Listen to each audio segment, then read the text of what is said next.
then there's units that have like low attack. Good luck getting T Surin to 2,500 attack plus without flash stats. That's just how I see it. I don't think 3,500. Sorry, what did I say? I'm sorry. You said 3,500. Dude, man, right? yeah, one too many sanitizer drinks. Okay, dude. It's all right. Hey, relax. Hey, you but don't now- even sound like you speak Japanese. I'm not gonna lie. That's good.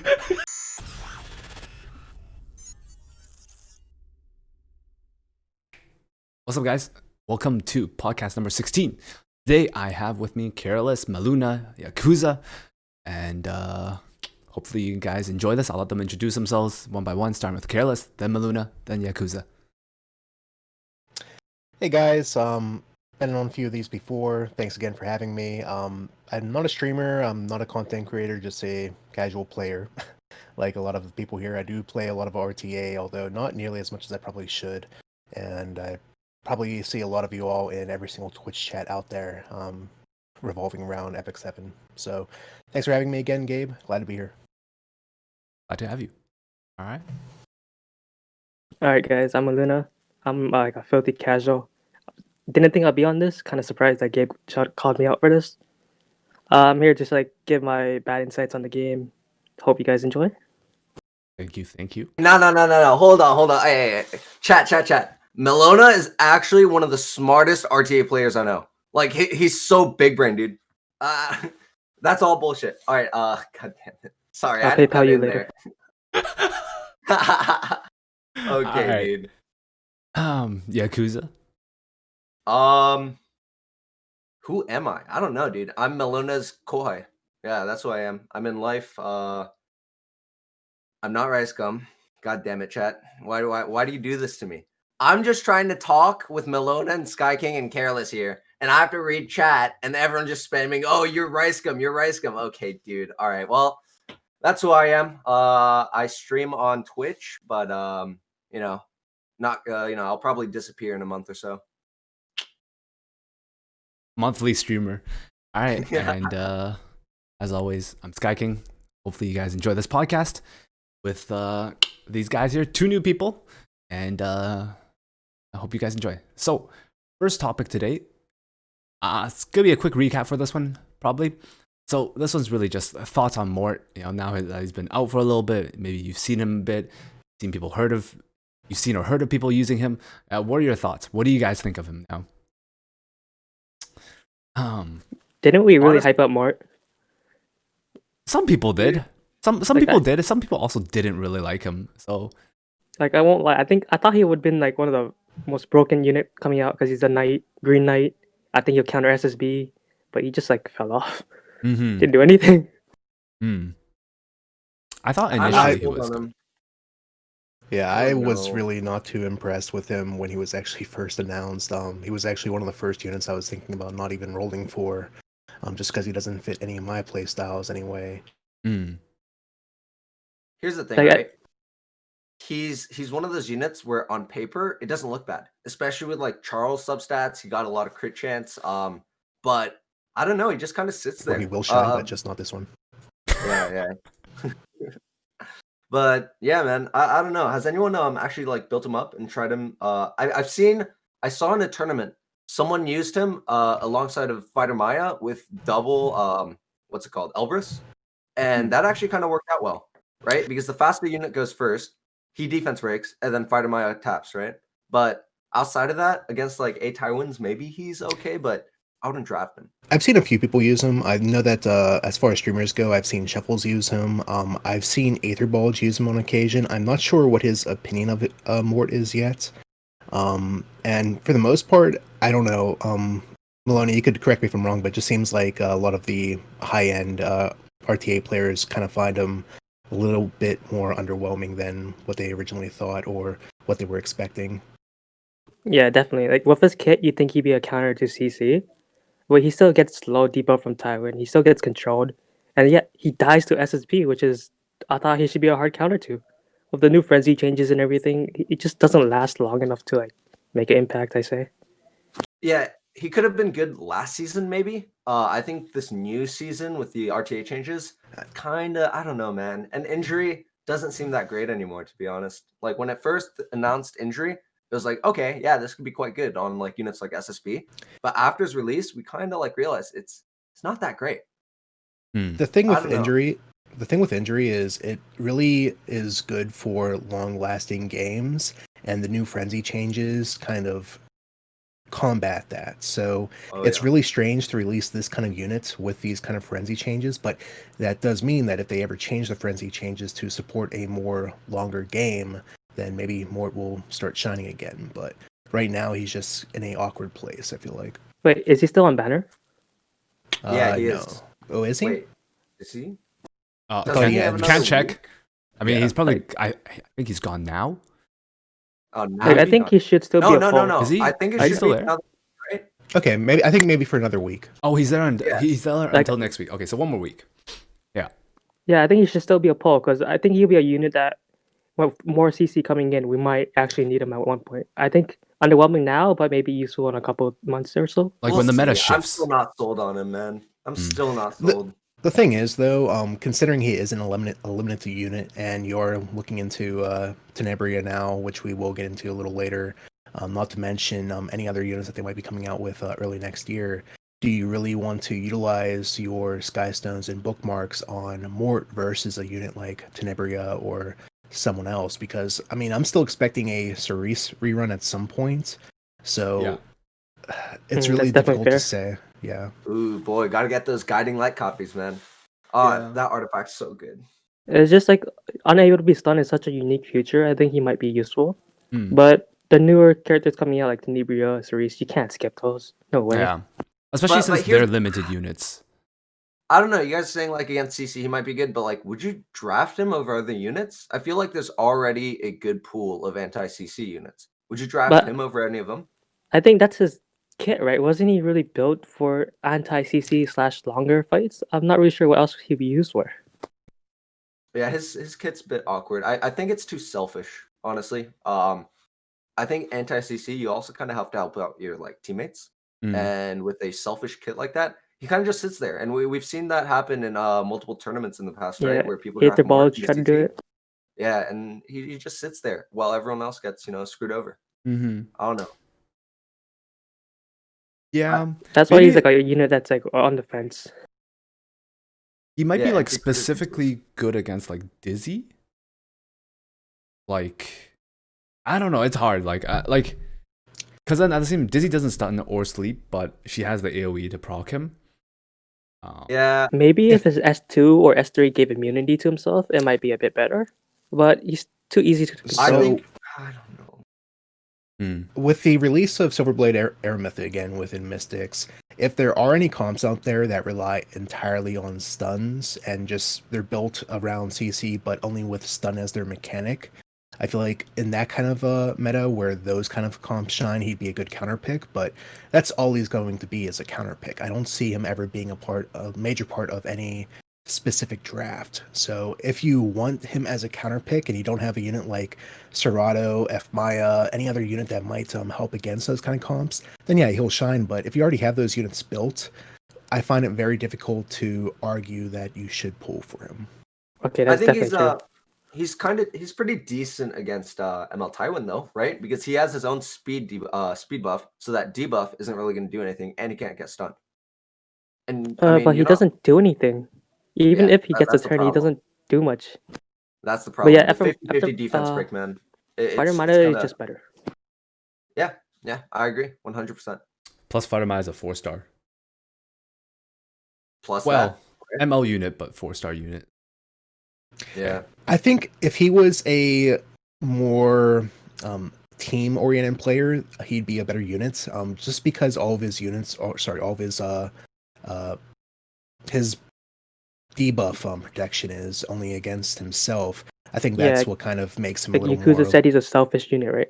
Yeah, exactly. Yeah, that's the thing. Like, you always come down to it. Like, for units that help your team, like, okay, it's hard to compare to an ML5, but like ML Tywin, right? Like, he helps your team like cleanse the season. Like I think there's a lot of other units that would help you with the anti-CC a little bit better, but I guess it really does depend on the shifts. Right now, it's Yeah. just definitely not his place. We'll have to see, man. RTA season's about to start, and we probably won't know what the meta is until like halfway through while Yeah. people test things out. But That's I'm usually the excited. case. Yeah, we'll Alright. have to see. Even the last day of RTA, the meta changes. I mean, Melona probably experienced it. I mean, all four of us experienced it, right? Like huge meta shift. We saw a lot more Basars last day. We saw a lot more A Ravis the last day. I don't know, man. Anything can happen. Yeah. All right. Smilegate might change up Frenzy during the last few weeks again. Oh no, dude. Oh no, I can't. I don't think so. Yeah, no, they probably won't. I don't know, Gabe. The past 2 RTA seasons, they've made pretty significant changes in the past 3 or 4 weeks. Oh my gosh, the first season they buffed ML Tywin. And then everyone had to deal with ML Tywins for the last 2 weeks. Oh no. It'd be interesting to see what happens. Yeah. Yeah. We'll have to wait for that one. Yeah, because that's true. We never know what's gonna happen. Smilegate could suddenly buff some stuff and then be like, okay, everything shifts. Thing is, like, new units come in during RTA season, and it's kind of hard to like know what's gonna be good. Yeah. Like, I think who do we get last? Flan came in the last 2 weeks of RTA. We're like, oh, do we power? It's gonna be Yeah. like the new meta. Like, we're all unsure, right? Yeah. RTA is so different when like new units keep on coming out. You won't know. Also, with like a lot of the times now, I feel like you won't really know as much until you start testing these. Right. Yeah, so we get like we're always unexpected to like what can change during RT. It's kind of hard to like deal with, but it's what we get if we want updates, right? And Alright. here's the thing, right? With like Mort and all that, I think we won't know until more people like test him out. But I don't think it's gonna make a difference. But who knows, right? We said that about Alencia when she first came out. Everyone's True. like, "Oh, it's a worse Charles," and now look at her. So I don't know. We'll have to wait and see. But I really doubt he'll become meta. Okay. Fair. All right. Let's move on to something that everyone's probably wondering about, and we can talk a little bit about these. So, sorry, probably I'm gonna change it because this was yesterday. I forgot. Yep, that's Alright. right, chat. Sorry, I posted this yesterday before the stream was even announced, so I wasn't sure on the name yet. All right, so FairyTale Tenebria plus new exclusives. Let's talk about Tenebria first and her artifact. Thoughts? Oh man, there's so much to say. Yeah, There's so much to say. I have a hot take, right? She's not bad, and she's not. I mean, she's good, but the problem is, it's going to be very, very, very hard to draft her in RTA, right? Like if they go FCC, SSB, Rowena, Champions Zerata, who do you ban? It's a very defensive team. Yeah, for sure, right? But I think we just can't name teams. But I think there's a lot of counters. It's gonna be hard to draft her as a standalone unit because just bringing any one of those counters makes it hard to use her, right? Yeah. Mm-hmm. Like if they bring a Rowena, aren't you just like forced to ban her again? Isn't this like SSB overall? Rowena does kind of counter her pretty hard. Likewise with. I would say more so. Like Rowena just it's a hard counter. Like that heal, you can't kill anyone with that. Yeah, I would say more so SSB because with SSB, SSB at least has protection built into her. With Tenebria, you don't have any sort of protection such as that, so you're going to want to build her with more defensive stats, which means you aren't going to be able to carry with this Tenebria as you would with SSB. And not only that, but SSB still has at least the unhealable chance on her S3 to really counter the Rowena. What does Tenebria do? I mean, it's hard to like actually compare the two, right? Completely different roles that you draft in completely different teams. But I think you're right. Since it seemed like they really wanted to make her a damage unit, right? Because of her, skill enhancements and all that. But I don't think that's how you build her. I think you'd build her tanky and fast.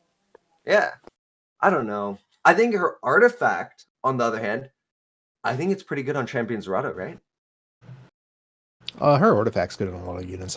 There's other artifacts I prefer on my Champions Zerata still. Yeah, there's just too many good mage artifacts out there. Yeah. That's also very true, right? Yeah. You can go with Skulls, you can go with Violin, you can go with Abyssal. Would you draft Tenebria over Basar? That's the other thing is, I don't think I would, but it really depends on the draft and what my unit selections are. When it comes down to it, I really wish that she had some sort of survivability because it really changes how you might play her. She could still be a good unit built the same way as Bazaar, but outside of that, I don't know how else you might build her. Can I say And my take on this though? Yeah, sure. Like for control teams, right? The worst thing of control teams, you don't have a stripper and a crowd control at the same time, besides Broman. So Athletica strips, but she doesn't do much after. Suri strips, but her control is like right? But Tenebria, she has both. So this kind of is like it's really good, but only in like hard control teams. This is my opinion of like Tenebria right now. But then would you choose? I mean, yeah, but then she has the issue of dispelling one buff. Yeah, like, yeah. it's just and like Bazaar, you Athletica, just right? throw Abyssal on, right? And then you kind of have, just land Abyssal. And we all know he lands them. So, I mean, I don't know. Would you still draft her over Bazaar? Like if they don't have FCC and there's only immunity on the team, right? I think Tenebria just controls the whole team. She doesn't need much else to like follow up, but you have like 3 other units to help.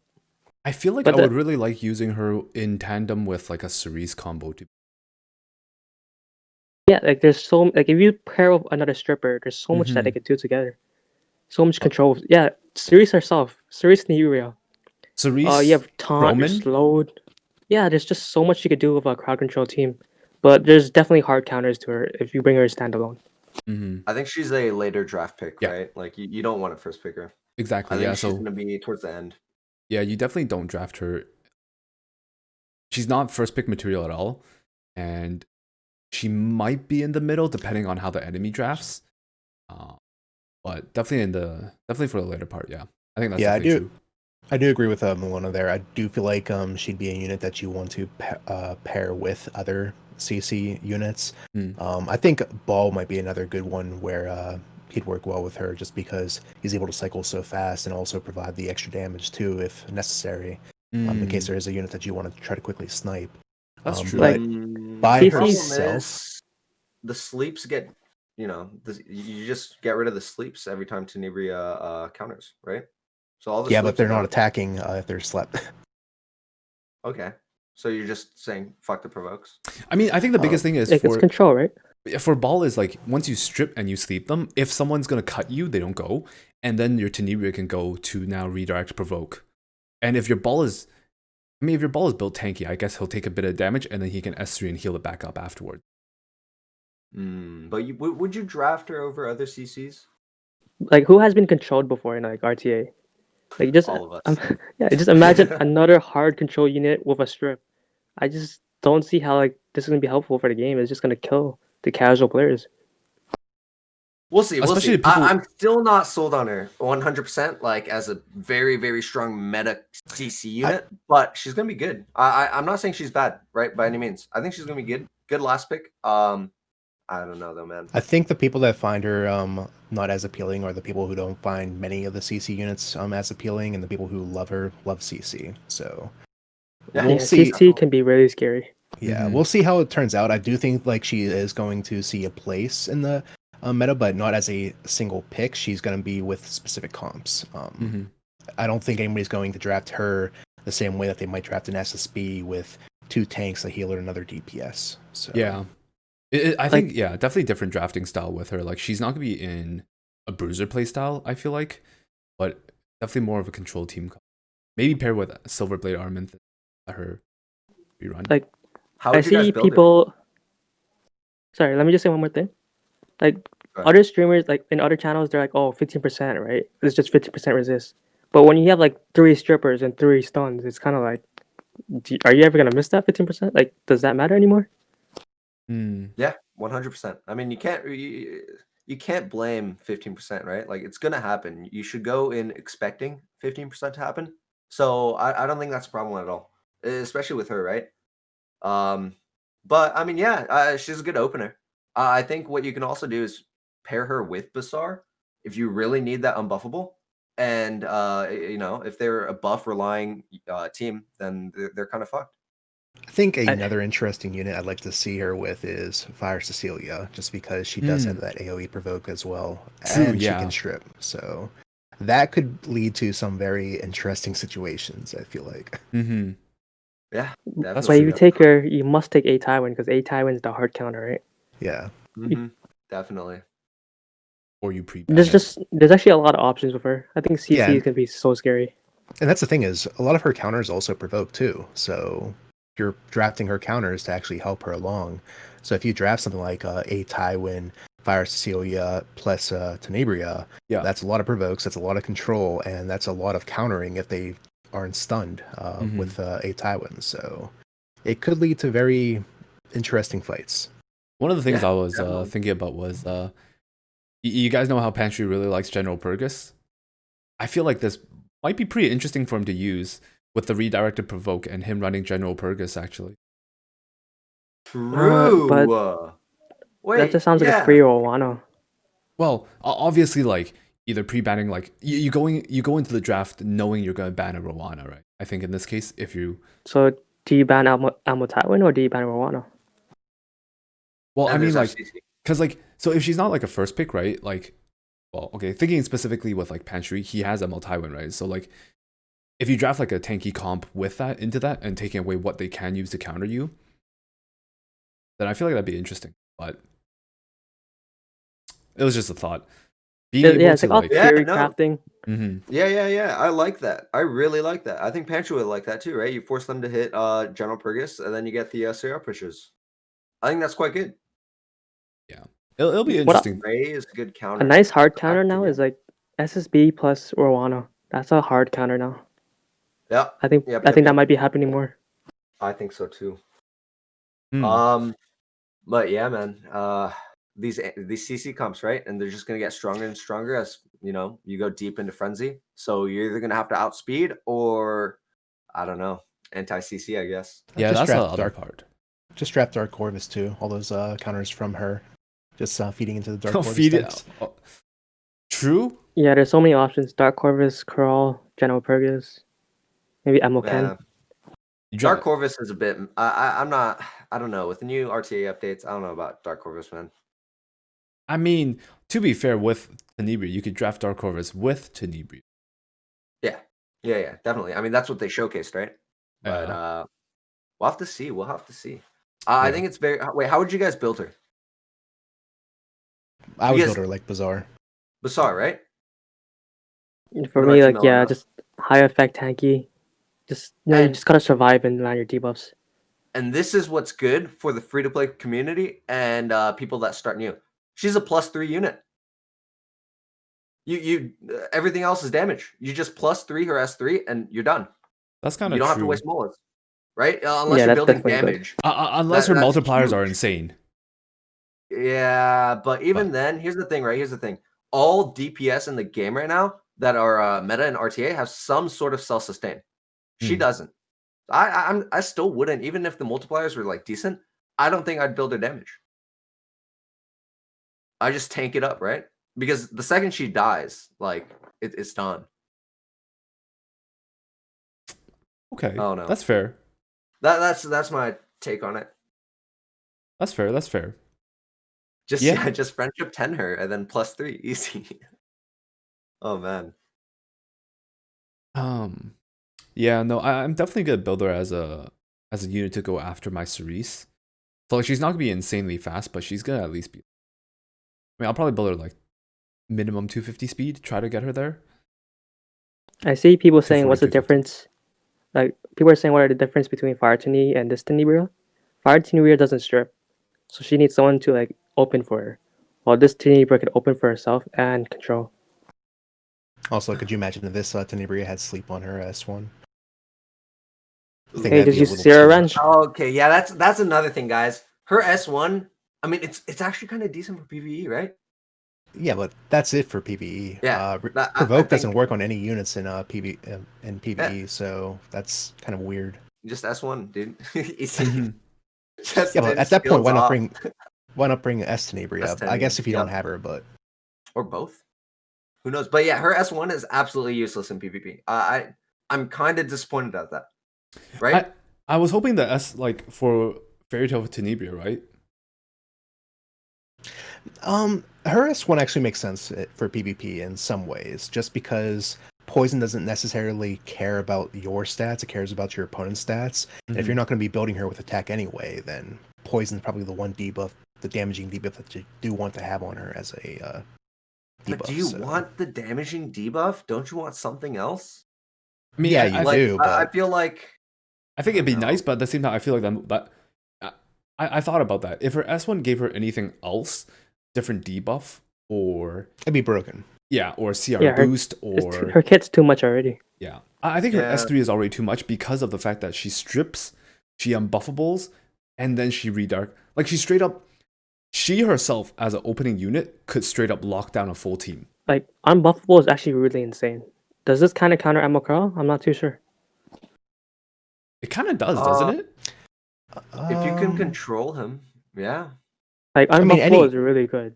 Yeah, any And unit that how strips is, like- and lands unbuffable counters ML Crow. So Mhm. Yeah, and you know, you can control him and all that. You're good to go.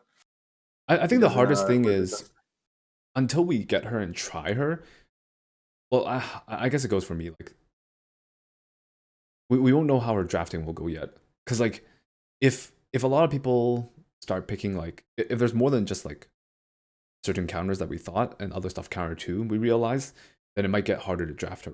Because that's the one thing I'm afraid of is like there is quite a few units that does counter her. If people start drafting those more often earlier, then it might be hard to just pick her. Thing is, she's also not Actually- a ML.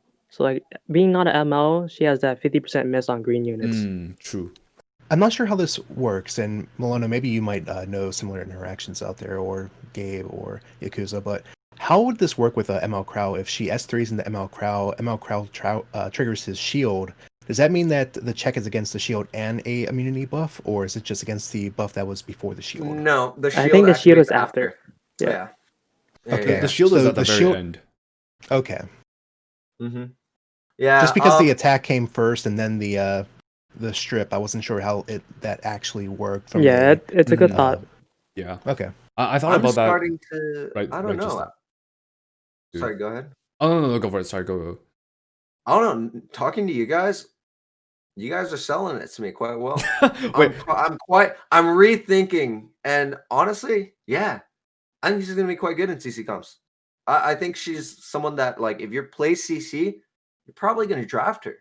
Yeah, purely CC, she's insane. But a standalone unit, there's just too many counters around her. You have to draft her in a CC comp, though. I think.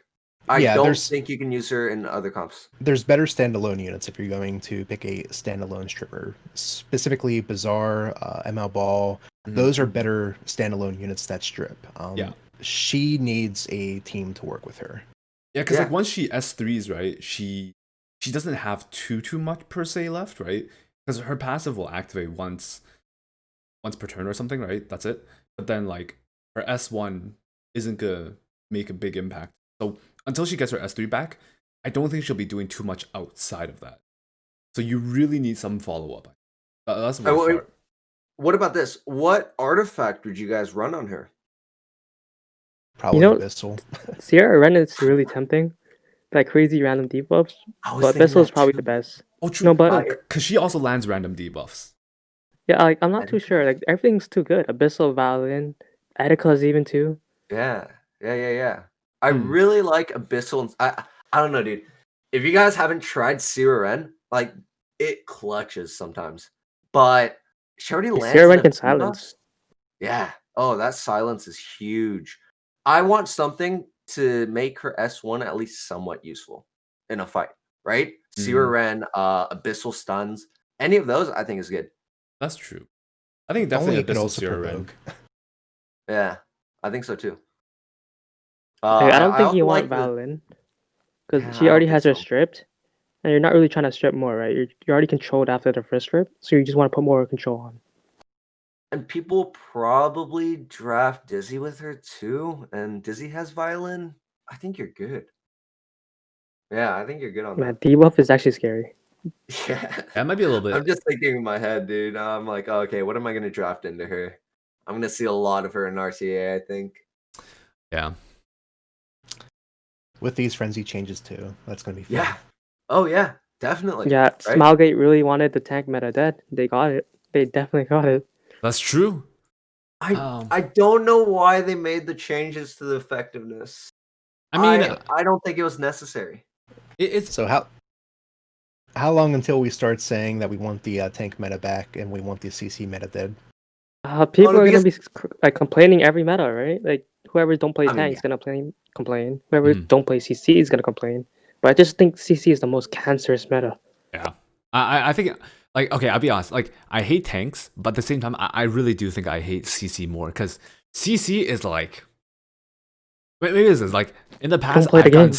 steamrolled with CC. That like you don't play the game, there is no chance once you get CC'd. Yeah, Gabe. Imagine going against a Dizzy that I'm always lands the sorry. correct I'm sorry. stuns. I'm sorry. I mean, Pantry abused the CC comps at the end of his season, man. Did he? Like he went all out. Oh He yeah, went dude. 200 He to drafted Ft.ML Dizzy like Tywin. crazy. Oh yeah, Dizzy Tywin, man. Oh man. I mean, good on him, right? But here's the problem too, right? With this new effect, and we saw this in I think it was the shotgun tournament. Was hey Momo doesn't work in long fights. She gets controlled. Mhm. So I don't know. Are we gonna see a change? Are people actually gonna build like Ray and like DJ Bassar? Because they're very aggressive, right? They're aggressive first turn CC comps. Oh, or anti CC. Sorry. Are we gonna see people build them, or do you think that people will still stick with like Champions Rado, A Momo, things like that, and just try Mhm. to kill as soon as possible? Yeah. I don't know. Yeah, just wait for what Sag says. DJ Bassar buffs coming in. He's gonna be immune to all debuffs. That's our counter. Oh my Oh god. no, not like this, dude. That's That, DJ Oh, that Bassar's sounds also- great. He's also gonna Wait, have a but- passive like ML Tywin. Yeah, here's the thing, guys, is every single ML5 that's been buffed, they've been buffed pretty hard, haven't they? Has there been an ML5 buff where it's like, yeah, this is kind of meh? Spez. That's definitely. I forgot. I forgot about I that. forgot yeah. that's a unit. True. I'm sorry. I take it back. All right, but He's we'll see. We'll have to see something. I don't know, man. We can see maid buffs too, maybe.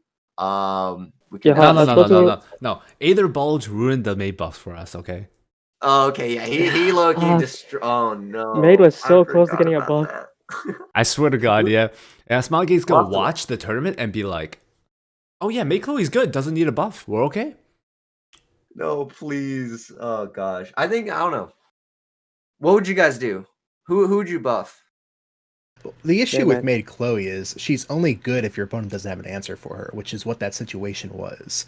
Mhm. And there's so many answers for Maid nowadays that it's just unbelievable that someone doesn't have a Maid counter. Yep, they're just too man. flustered. We can save that for later because we'll be Yeah. talking a little bit about that also later on, so it's okay. Oh, okay, cool. Let's just talk real quick. Well, real quick. All the new exclusives. Thoughts on that? Oh, Hey, Collie. dude. Oh, hey, Collie's so good now. I mean, Hold up, she's hold up. already good. That's the thing. Wait, when are we talking about control though? Mui though. Another control Mui, unit. yeah. I We're think gonna be Mui's gonna be screwed. The great. silence now, on especially Mui is defense. disgusting. Yes, I agree 100%. You just build her 230. I mean, 280. Boom, done. There you go. F Clay counter, guys. Like they're but, really enforcing no. this control meta. I'm not sure, like how we're gonna play against this. Yeah, Just don't get I wonder CC'd what for made it. them choose to go that direction. Of, okay, we need to make CC better. Whose idea was that? I don't know, man. CC players We'll in have to Korea. see. CC, Oh. the devs are CC players, chat. Oh man, Yeah, I don't know. I'm really excited for the Akali one though. I think I want to. I don't know, man. Do you think it's that big of a deal? Akali one is terrifying. It's not like personally. necessary. Yeah, it's You not guys think like it's great? necessarily. I think No, it's good. Yeah. Here's the thing: it's not like a big deal, but Akali's already good as she is, right? And on top of that, you can like what strip souls, right? I think that's. I don't know about the immunity. I'm not too sold on the immunity. I'm I guess more it's for still the. you. I'm more for Wasn't the immunity immunity. the best one? I don't know because you're not going to draft her into AOE, right? Because she's just going to lose stealth, and then they're just going to kill her.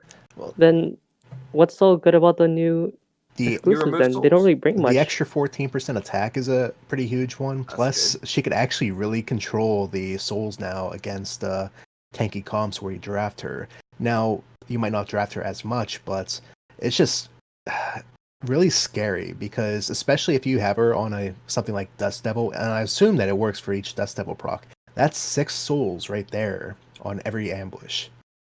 That's surprising. I thought people would be more scared of the immunity. Like I thought people would go to the immunity. I was actually But hearing more from you guys, leaning yeah, to that's kind of interesting.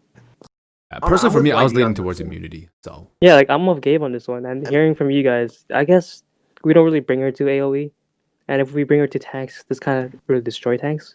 Yeah, I mean, what tank am I afraid of where I would need the immunity? I guess just the only one that comes to mind is ML Tywin, but outside of that, I think the main thing for me was drafting a Coley with the immunity exclusive allows me to draft her with less fear against people running some sort of AoEs. Like, so like as you say, right? Like a Tywin, like in the past, I'd be like, oh, I might get stunned and then I'll lose stealth and then whatnot. Now, like with the immunity now, I know I won't. So like if I run, or I guess the other thing I was thinking of, the other thing is like if you run like a Fallen Cecilia or someone with a barrier into that, and against someone with like Acid, running Acid or something, like I don't know. If you're going up against a CC comp with like a Dizzy and you're afraid of that Dizzy, just build 2 Acollies. Well, I mean that it's gonna get stripped, right? The immunity's gone if you're going against Dizzy. But well, that's the thing is they have to S3 for the strip then because they're not going to be S3ing for the immediate debuffs. So, yeah, here's the only problem I see is Acolly's very squishy, right? As soon as she's out of stealth, they're gonna just start targeting her, and she might have a 2-turn immunity, but if she's dead, there's like that was my opinion too. Like immunity wasn't that great because if she's out of stealth, she's dead already. yeah. But I mean, you at guys are least on from what the I've Souls used. approach. So like you never just draft her into CC. I mean, I don't even see that as an option, even with this whole change, right? Like even if she does get immunity, I still don't think you draft her into CC. I think that's And kind of dangerous. like tank meta is kind of dying, so it's kind of really hard to pull out a Coley as now. I mean, it's more of like if they go single target and then you just bring in a Collie, they're just screwed. That's kind of fair. So to me, it was that's how more I see it. of not being able to get debuffed as easily. Like, so it takes some more effort, I guess, to be able to pop her out of stealth. Like, I don't have to worry about, I guess, like SSB passive or passive hitting, landing defense break on her, whatnot. But I guess you're kind of right. Like, I won't generally be drafting into like heavy CC comps. Yeah, that's the other thing is like, do you really ever draft a Collie into SSB? Do you draft into CC? I'm just on the fence about a Collie here. I don't think and that's fine. I just feel like her EEs give her a pretty big boost where you do draft her or where you could use her because what she did before she does better now. And that damage from her S1 if you do run the 10% EE is going to be eye-opening, I think, for a lot of people. Yeah, it's definitely especially nice. With the extra 14%. It's nice, but I don't think it's game-changing. Like, there's no way this makes her insane. It's not game-changing. It's just going to make her hurt that much more if you don't draft around her. Against her, I mean, but yeah. She was already decent. I think this just makes her even better. But yeah, it is hard to draft her. That's for sure, right? Someone in chat said like, would you draft her over like S10? Most of the time, no. But if you go Shadow Squad, if you go both of them, then that's kind of scary if you don't have enough AoEs, man.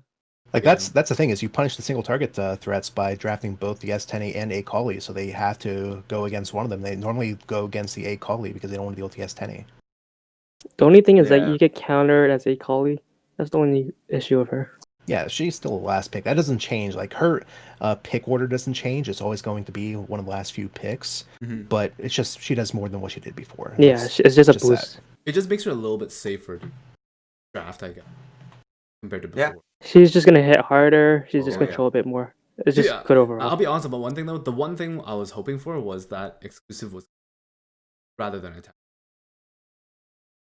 I mean, sure. I think she needed it. She already gets so much crit chance though, right?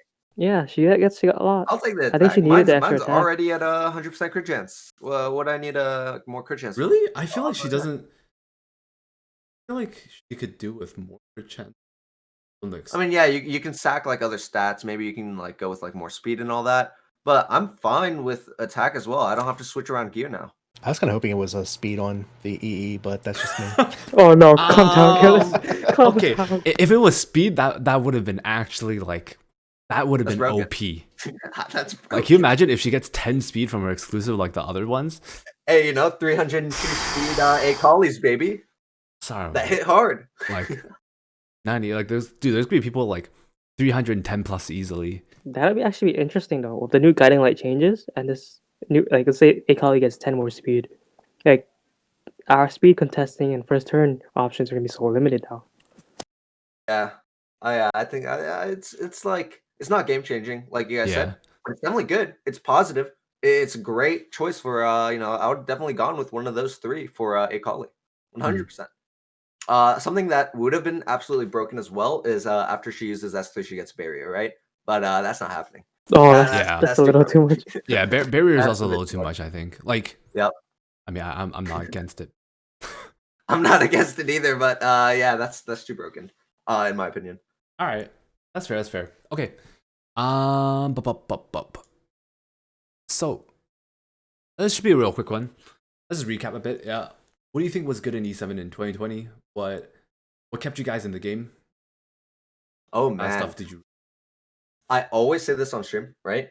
I think 2020 was the healthiest and best year for E7 as a whole. And I'll stand by that. I mean, look, we had a lot of problems in 2019, right? We had so many of quality of life changes just in this year. It's absolutely crazy how much it changed, right? For me, and I guess for the I don't want to speak for you guys too, but RTA was huge. The 2 seasons of RTA was huge.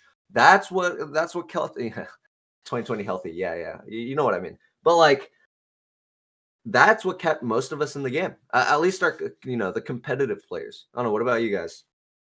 I'll say it so chat doesn't have to say it. Personally, I still don't think this is the case, but I really think they made a step in the right direction with Mulagora. True. Actually true. Yep. They're going in the right direction. I don't know if they should do more or not. That's Not to hard mention, like, with that, I'll just add this in. The new friendship thing that they're giving us might be really nice for a lot of people. Easily friendship your unit quickly. Beginning. Yeah, and I don't think they're going to monetize it because is it going to be better than Mola packs? I don't think so. So I don't even think they're going to monetize it, which is great for just everyone, right? Yeah. Like, yeah, there's a lot of good things that happen. We had so many like small improvements, but I kind of want to be a little bit negative about this. Like, I want to consider myself an endgame player. I think I am, and as an endgame player, there's not really much to do. Like, yes, we get like expeditions, more hunts, a new hunt, but like, does that really change how we play the game in the end? And then we're still farming, trying to grind for RTA, right? I just want something new. And okay, the auto tower thing looks kind of sick. Yeah. Maybe that's what we're hoping for, but yeah, I just wanted something different. Yeah. We can talk about that now if you want.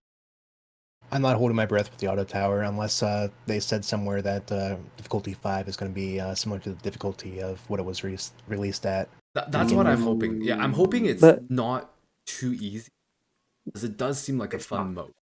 It's not going to be easy. They wouldn't have implemented the whole individual buff system if it was going to be easy, right? Like, remember when it's we had definitely going to be hard content. We had a chat where like we're saying what we wanted in E7, and we're like, oh, dungeon crawl would be sick, where we get buffs peer level. Your units die and they don't you can't use them. Yeah, that's exactly what we wanted. Yeah, I agree. Yeah, just the difficulty and like the rewards is what's gonna make and break. Yeah, I really hope that like difficulty wise, like it's. I'm gonna hate saying this, but I do hope it's hard, and unfortunately that would mean it's not open to like brand new players, free to play players that are just starting the game not too long ago, clear all easily, unlike Automaton. Yeah, hopefully it adjusts to like your level, like easy, normal, hard, extreme, or something. Yeah. My only concern. You can choose the difficulty though, right? And it gives different rewards. Yes, that's what it seems like. So how's that any different than like Hellraid? So like, yeah, those players might not be able to do the hardest difficulty, but they can do lower difficulties. They can do like normal raid, for example, right? Oh And yeah, then once they that's get what to we're hell hoping raid, for. Yeah. yeah. Well, here's Yeah. my only concern, and this is, I think, a pretty valid concern too. Is let's say that they did up the difficulty of 5 to be on the same level as some of these new Abyss floor bosses, and they also changed the reset here to every 2 weeks. I feel like that has the potential to burn out a lot of players who might not be ready for it, who are trying to just get the best of their rewards. So if you're trying for difficulty 5 every 20, each of those 25 floors, and you have to do it every other week, that could be really tedious for some people. And it might be exciting for the first few weeks, but after that, I feel like it's going to get the same treatment that a lot of people give Hell Raid and then Normal Raid, where they just don't necessarily do it as much anymore, or they do it but at a much more casual level. But like, this is 25 floors, and it's one stage of floor, like one fight of floor. I don't think it could be that tedious, right? Like, if they limit the rewards so that if you're level 4, you get like maybe one less level 88 equipment, people won't be like as mad. But if they don't get like a galaxy bookmark, they're gonna be furious about that. Just like control what like, True. right? I'm totally down for the 88 gear though. You're right, because a lot of the difficulty from Abyss comes from the difficulty of both floors combined, because generally you want to build a team that works for the first wave and the second wave. This is just one this floor. being One just wave. being the one wave could make that a lot easier, but I mean, in a way, I was kind of happy with just being able to auto tower and get my rewards for the month. If I have to manual each one of those 25 floors every other week, I think I would go crazy. Really? You're not a little excited?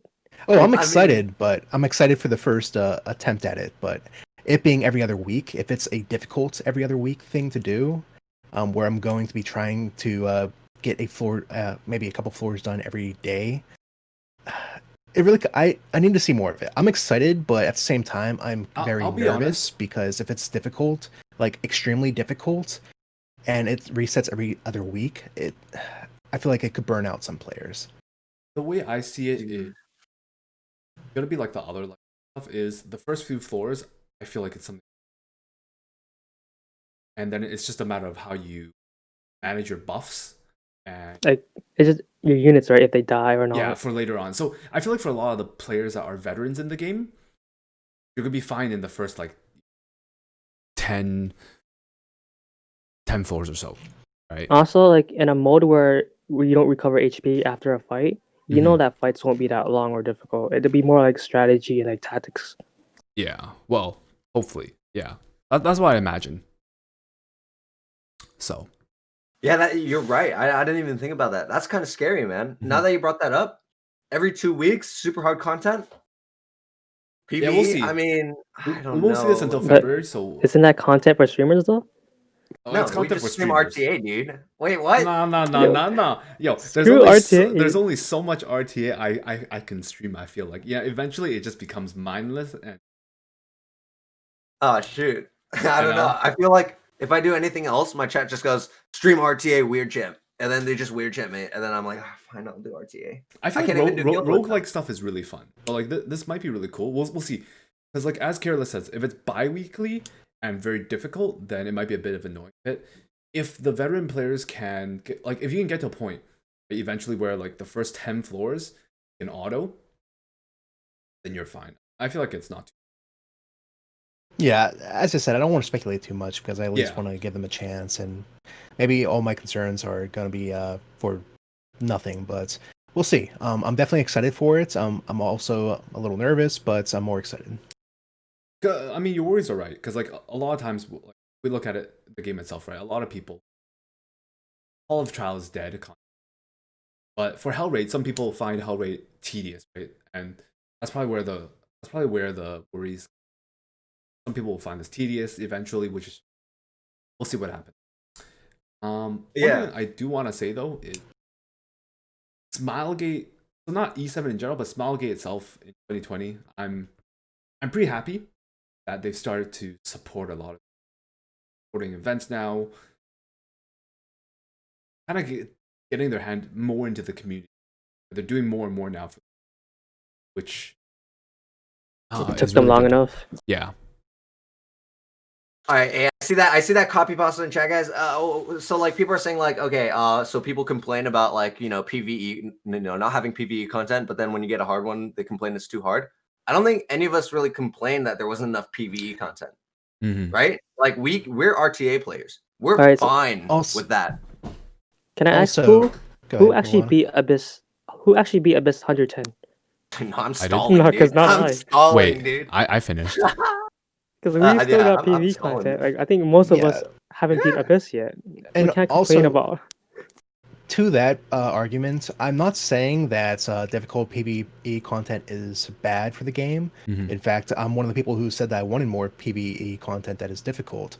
But when you start making it so that it resets every week or every other week, difficulty doesn't necessarily matter anymore. It just becomes another tedious chore that you have to worry about. And now you have the same content that you have to do each time. That's how I see it, at least.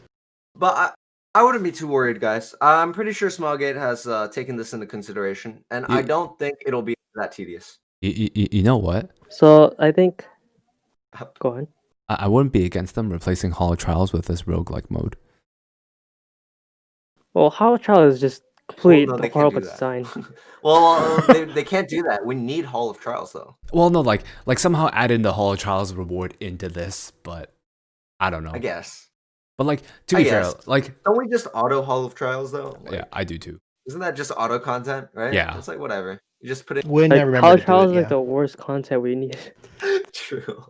I don't know. I don't think it's too much to worry about though. We'll see if it comes out and it's like an actual like problem where like every 2 weeks we have to do like basically an abyss floor. Yeah. I don't know. We'll see. I think Caerliss will say like instead of having like a bi-weekly thing, how about we get like entry tickets bi-weekly?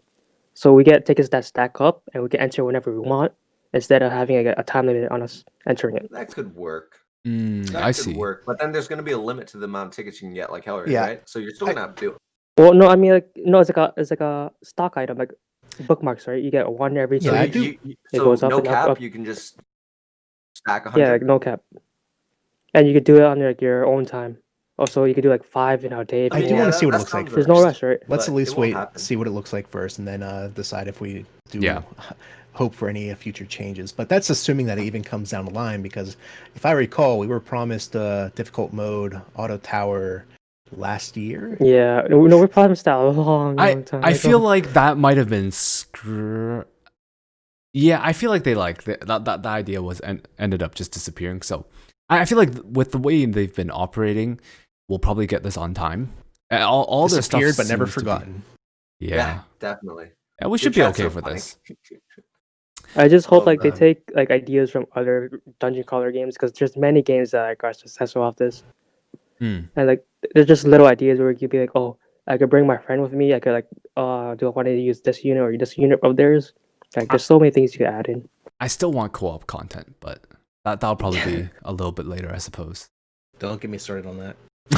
Oh boy. But it's kind of hard to add co-op content, right? It's just there's so many like it's hard to implement ideas where we both could play at the same time.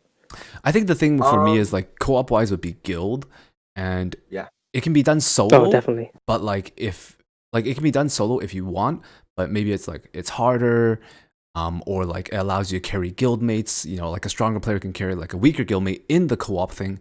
You know, if a weaker guildmate, newer member can't complete it, right? So that's why I feel like the co-op would be. So like, if you're a veteran at the game or whatnot, you can go through it yourself pretty okay. Yeah, man. Just take my RB. Wait. Okay, dude. Has any of you are any of you like familiar with Summoners Wars? Yeah. Yep. So can you explain the guild co-op system in Summoners War? Because I believe there is one, right? It's like a dungeon crawl, isn't there? It's not really co-op per se, but like I guess what it is you can think of it as like our labyrinth, but all the members mode, right? all the members go through like different paths, and then once they get to a boss, all the members, it's like doing the world boss, I suppose, but within your guild. So like you have a boss, and everyone has to like kill the boss, and then once like you work together to get to different bosses within a labyrinth. There's something like that on another game I played. It gets tedious. It's just another chore that you have to do. And that's the thing. Gabe, So I don't want to go too far off on this because I definitely can, but name one game that does co-op good and a co-op where you can enjoy every week. Grand Blue Fantasy. What do they do for co-op? Someone's cutting off. Oh, sorry, is that me? Test? Can you guys hear me? Yeah, I can hear you. Yeah. We're good now. We're good now. Okay. Oh, okay. Yeah, sorry about that. So Grand Blue Fantasy, it's kind of like if World Boss was good and like actual co-op. So like you select your team, right? And then other people select your team, their teams as well. And then you all go in, and then you can farm the bosses. So it's like farming. And then that kind of sounds like Isn't that like Summoners. Rifts?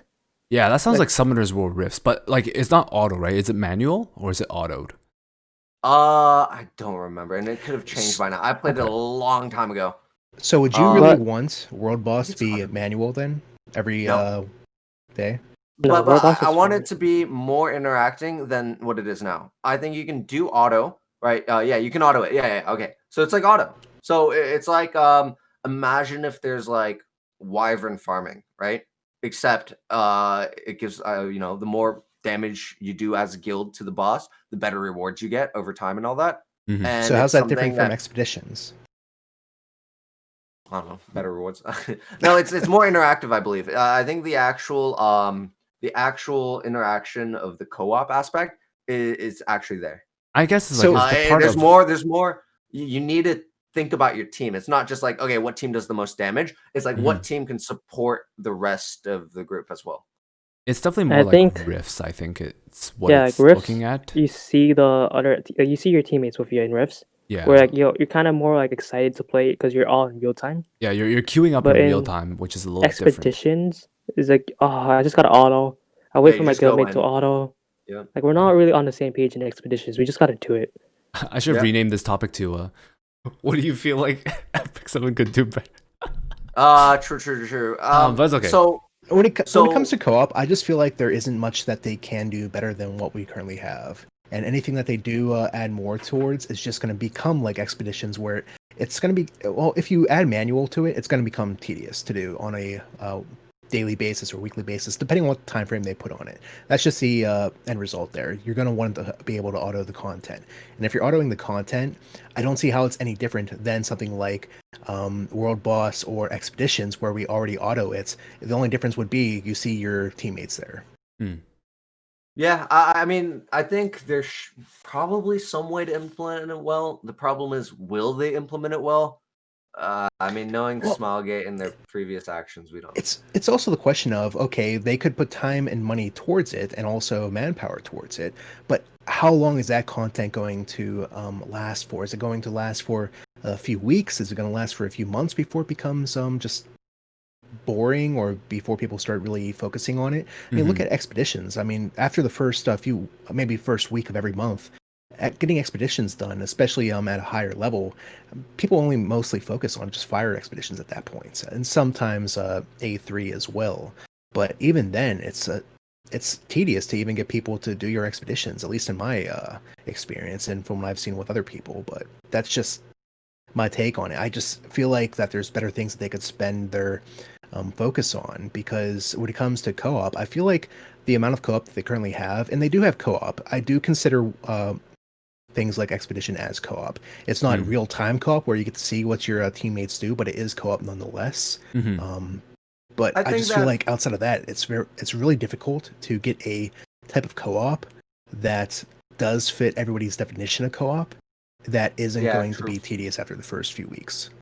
That's always the hard part, right? And that's up to the devs and all that. But I don't know. Well, what about all these additions? We talked about Expedition and all that.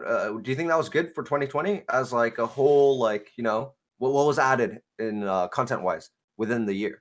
I think like in general, all these stuff that are added, we complain that just auto content, right? But we get a lot of rewards for that. We can't complain about that. Oh yeah, I'm totally down. Someone who plays the game a lot. That's the thing, is we complain about auto content, but we're also the ones that make auto content. If it can be autoed, we will find a way to auto it. It's true. Just because down for auto content, I'm 100% down. I have nothing to complain about when it comes to auto content. Is that just me? No, I'm with you there, because let's face it, there's going to be a lot of people complaining if they do release content where you cannot auto. I mean, even look at RTA. People are asking for an auto feature. Wait, really? I've seen it. Yeah, some people are asking for Oh it. no! Why? Real-time So you arena. can go to the bathroom. What the Easy. heck? Yeah. What are you talking about? Okay. I think oh man. I mean, the player base has actually grown a lot. If you guys have seen the statistics on it, I think we got like 300,000 new players. Even our While, like, have you seen the streams lately? Every stream's been like blowing up. yeah, I think the community as a whole has grown a lot in 2020, which is just good for everyone, right? It's good for free to play players. It's good for whales. It's a positive aspect. It's good for Smilegate. Even if they're not making as much as, like, for example, FGONA. I think FGONA only got like 20,000 new players compared to 300,000. That's a big difference, you know. So I think the community is growing, which is great. I wouldn't mind. Sorry, what were you gonna say? I wouldn't mind Epic 7 like growing more and more. So I think that's Yeah. Can I I'm bring up completely a down. random topic? sure. Go ahead. for it. Like, I think GVG is the co-op content we needed, but just better. Like, if they could fix some stuff about that, be better. But then I want to like bring up another another game mode where it's like you and 3 other members faces like another 4 people. So instead of like 28 versus 28 for GVG, it'd be 4v4. What do you guys think about that? Like 4v4. sorry. So like 4 members themselves, just like like Like, yeah, GVG you pick- style, or Yeah, GVG style. You pick 3 members and your band fights another band of 4. Like, what do you guys think about that? Is I this think real the time or only against AI? difficulty. Yeah, This is like it's like 24-hour time as like GVG, right? On GVD off days, we get like a simple 4v4. yeah, time slot When and that, to like- sign up. The only problem I see is time zones, but I mean, it sounds interesting. I'd be down for that. Well, you get 24 hours, right? Yeah. I think this could be like another competitive mode where like, oh, the top 4 players in your band, like you get rankings off it, you get another, like probably another shop. I think I like it could be that. another active fight. that'd be interesting. The only issue, like, I feel like is, I mean, like, it's an interesting thought actually. I mean, I'd be down for it. I honestly would be really down for it because that'd be fun. I think J-Bro said as well, like a squad battle. Wouldn't Yeah. that be so sick? The only thing I'm worried about is like, oh, I guess okay, that's up to the guild itself. Like, I'm just thinking And like, there's no stacked team because there's a lot of good players, right? There's gonna be a bunch of good 4s. Oh yeah. like, because the I thing, think that's actually. I think you just like you allocate all your guild members, right? So it's not just like you just split all your guild members into teams of 4. No, this doesn't even have to be guild. You could be like some random friends. You're a I band think of be random best in 4. guild. Oh, wait, that makes it even better. Okay, so if it's not linked, like locked to like a guild, you just go in there, Yeah, right? You queue literally up with pick 3 4 others. friends, right? So it was Okay. like my tournament, but not RTA. It's Guild Wars Or it style. could be like random matchmaking, and there could be like a ranked matchmaking. But I think ranked might be a bit better. I really like the idea of it being locked in a guild, though. I think that could possibly, and then that plus rewards can definitely save Guild Wars, or just guild content, right? Because that's definitely a problem that people bring up a lot. Is guild, guild content feels like a chore. There's not enough. I think that if you implement that into just like guilds, I think you could like help save that problem. Yeah, I think just guilds is easier to do. So Auto guilds might be more cool, but I see both sides. my concern with kill that 2 birds is with one stone. if it isn't limited, I feel like it's just going to take away from the people that queue into RTA, which means that you're going to be facing the same people more often. Oh no than no you no! This currently is like GVG. So like every 2 days you get matched up with another 4. Like, so, okay, so I think what Melona is saying is, it's like, let's say, so Guild Wars are Monday, Wednesday, Fridays. are. So these are something that comes, let's say, like, just for example, like Tuesday, Thursdays. So Tuesday, on the off Thursday, days, Sunday, Saturday. Yeah, Like, yeah, and like then- those 4 off days. so then 'Cause like it's- your guild will allocate like your guild, you can like queue up into like 4 different people. So if some people don't want to participate, it's kind of like whatever. But like, Yeah, you're not forced to join. You just pick your teammate for the next war, and you just queue, right? And then you're Mhm. set for the next one. See, this is why I love talking to Melona. He comes up with all these like 200 IQ ideas. it's an Oh my interesting God. idea. Like it's an I interesting love it. idea that I don't mind them thinking more about. Like, and like I'm working on it out. board. And yet, Damn. Jay's saying how like some guilds aren't as like they don't speak as much to each other, right? Mhm. So opening it to like everyone instead of just guilds might be an option too. Yeah. So that's the thing I was But thinking about. Like, if it's open to friends, I think that's one of the things. There isn't anything you. Okay. This comes back down to like co-op content, right? Like, if this is open to friends, let's say Like, you yeah, queue up with Is it like. co-op? I say I would consider this like some sort of another like co-op content because like you queue up with Definitely. 3 of your other friends on your friends list, right? And you 3 are now put into like a sort of like Guild War format to like now fight other people. Like, so you can always queue up with other random friends, right? Like, you're not locked into the same people now. I don't know. It's an Yeah. interesting thought. It's like I think that could be better too, like you said. I was just thinking in the mindset of, okay, you could kill 2 birds with 1 stone, make guild content better, and you can also implement this, great idea, in my opinion. So that was my thought process. But you're right. Yeah, It would be more fun if it was I outside of see guild. the benefits of guild only, but you want it to be more of like a broad approach, right? Where like everybody can participate. Yeah. In that case, I'm down. Either way, I think this is a great idea. I think this is the best co-op idea so far that I've heard. Because okay. you and your 3 friends are gonna be tryharding, making sure Oh, you win yeah. every fight. Oh, Especially if yeah. let's say your group of friends is like a 4 group of like life, and you face another group of life. How sweaty would that be? How much fun would It's like that be? true. CBX on brings it's like making teams like in whether you're queuing up for like a league game or something. It's Yeah. like that kind of thing. So Oh, man. to think be this would be honest, great. I wouldn't These be are against great this ideas. as like a fun mode in RTA. If you like, you remember my RTA tournament, Melona? Yeah, like your squad battles where you have. Yeah, like I wouldn't But be Oh, that against was this. so fun. I wouldn't be against this being an RTA mode where you kill up with friends and like it depends on which Yeah. team wins right now. Like But squad battles like that, I remember I was in a group where I didn't get to play because my team just shit the Oh, bed. feels bad, man. yeah, no, but then like for this, right? Like because it's not hosted by like it's not a tournament host, right? You can just keep queuing up, right? So like, like maybe in the end, like this lets you play, but it wouldn't affect the outcome anymore, that kind of thing. So like if it's 3v3, right? All 3 people will play, but if the other team already like wins 2 or something, right? Then last person plays whatever, right? If they don't want to play, they just want to move on, they can yield. But if they want to play and see if they can win, then they can try and play and win, right? Yeah. But thing is, for RTA, there's a better player for sure. In GVG, you kind of both can win. Like it's not impossible to like a lower guild to beat a higher guild defense. But in RTA, like a champion is almost impossible to be like rank 1 legend. It's kind of hard. Won't this think become so, another too. I whale think it's- playground? Everything's a whale playground. I think I mean, you GVG can is like argue that.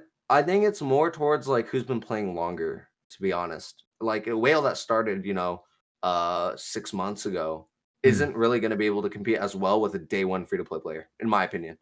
But I So I think don't know if it's I think GVG is like the place where money doesn't mean much. Like that's the best place to be.